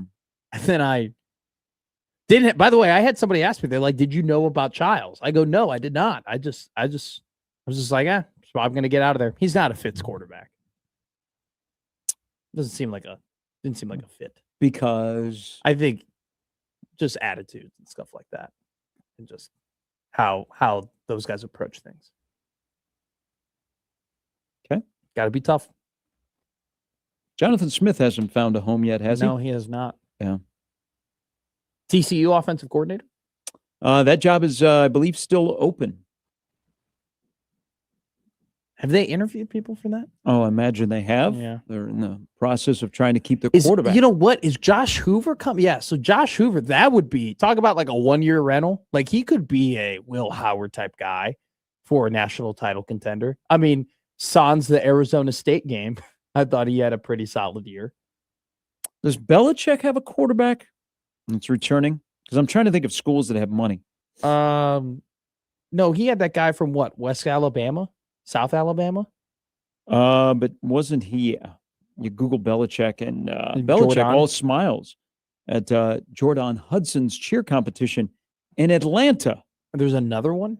Yeah, she looks different in this one. Yeah, it wasn't. There's cheerleading contests everywhere. There wasn't a new was there a new outfit? So it's like it wasn't the red and black bedazzled. I'm not familiar with the array of outlets. Are they doing game day like cheers, or are they doing Palms cheers, or is it It's jazz? adult cheerleading. It's pretty intense. I think it's very game popular day. in this town. That's like the lingo. It's like you have Palms, which is like dance, Yeah. which is kind of what the Scarlets do, and then you have game day, which is like what you would do at a game. You know, like cheer squad. Bruce is putting in because I think we should let everybody pick their portal favorite quarterback. Sure. Bruce says Elijah Holmes, Wingate, North Carolina. Okay. Would be a great 1-2 punch for next year.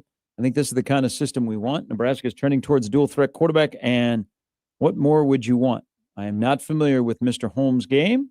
Let me look up Elijah Holmes. You want to do a 1-minute film review real quick? Okay. So he's at Wingate. I got to get a full list. 6'2", 215. Oh, by the way, I've put in my crystal ball for Northwestern's quarterback. Stone Saunders from Kentucky. He didn't really play at Kentucky. Mhm. He was just on Kentucky's roster. Couldn't be the starter. Perfect white guy quarterback for Northwestern.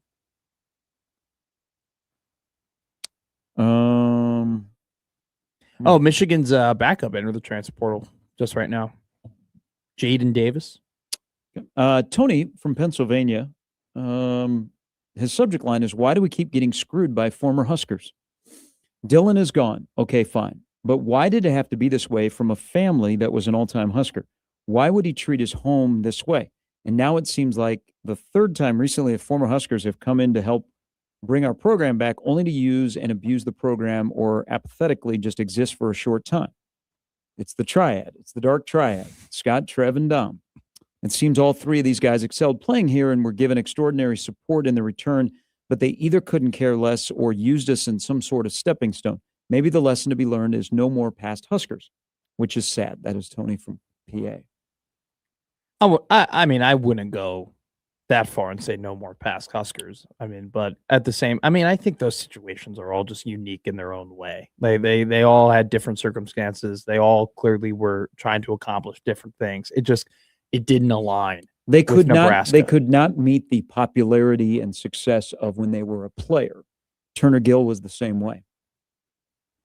Even though Turner Gill did not screw over Nebraska, but in terms of like elevating the quarterback position, well, so that's the one thing where it's like Scott Frost came in with these massive expectations, is what you're kind of mentioning. And Dylan, I mean, we wrote books and comic books about Scott Frost, and we wrote poems about Dylan Raiola.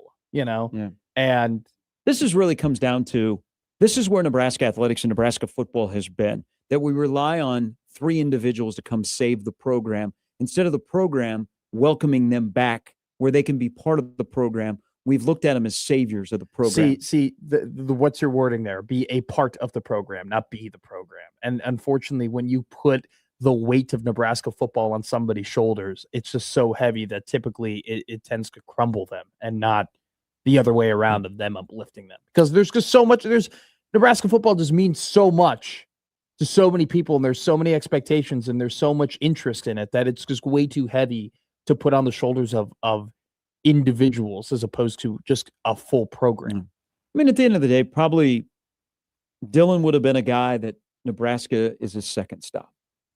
Well, so I was going to ask you, this is the quick question, and I know we don't have a lot of time left, but like, is the easiest way to sum up this entirety of Dylan Raiola's era, is the easiest way to sum up the Dylan Raiola era at Nebraska this: Matt Rule was forced to change the identity of his program because of a high-profile recruit, and at the end of the day, it was more of a detriment to Nebraska football than a positive.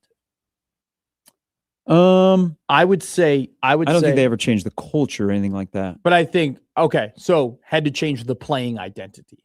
Yeah, had to change the on-field identity. Yeah, I think that's probably the best way to sum it up. This is the Dylan Raiola era. This is the easiest way to sum it up. It's not a stat, but it actually is. In this case, 13-9, 6-9 in the Big Ten. Yeah, plain and simple. If I would have told you, plain and simple. If I would have told you on December 18th, 2023, yeah, Dylan's going to come here. It's going to be great, man. He's going to bring a lot of attention to the program. People are going to talk about the program. They're going to talk about him. Mm-hmm. But through his first 22 games, he's going to be 13-9, and the team will be 6-9 in the Big Ten. You good with that? You cool? No. People are like, no, you're crazy. That isn't going to happen. And he's 9-10 against Power 4 teams. It just didn't happen. All right. The program was there. The program probably didn't help him. He didn't help the program. They weren't together. And when one was good, the other was not. Yeah. And when the other was good, the one at quarterback was not. It just wasn't. It really just boiled down to it just really wasn't a fit. Well, and I think the 2 years of Dylan is kind of a microcosm where Nebraska football has been. There is hype, there is hope, and then there is, okay. Just then you move on to the next thing. Yeah. And does it leave your program in shambles, or it's like, well, we learned a lesson, we got to move on? I don't know. That's the question I keep asking is, will there be a benefit of 2 years of Dylan as your quarterback? I think there would be more so of a benefit of 2 years of I don't want to say failure, because failure is a tough word, but 2 years. I hope there's a benefit of 2 straight years of falling short, because it's kind of what they've done. Well, and I don't think that's a Dylan thing. That's a thing of we got to win. Yeah. And I don't care who the quarterback is. All right. Dana Holgerson speaks later this morning, and we will react to what he says.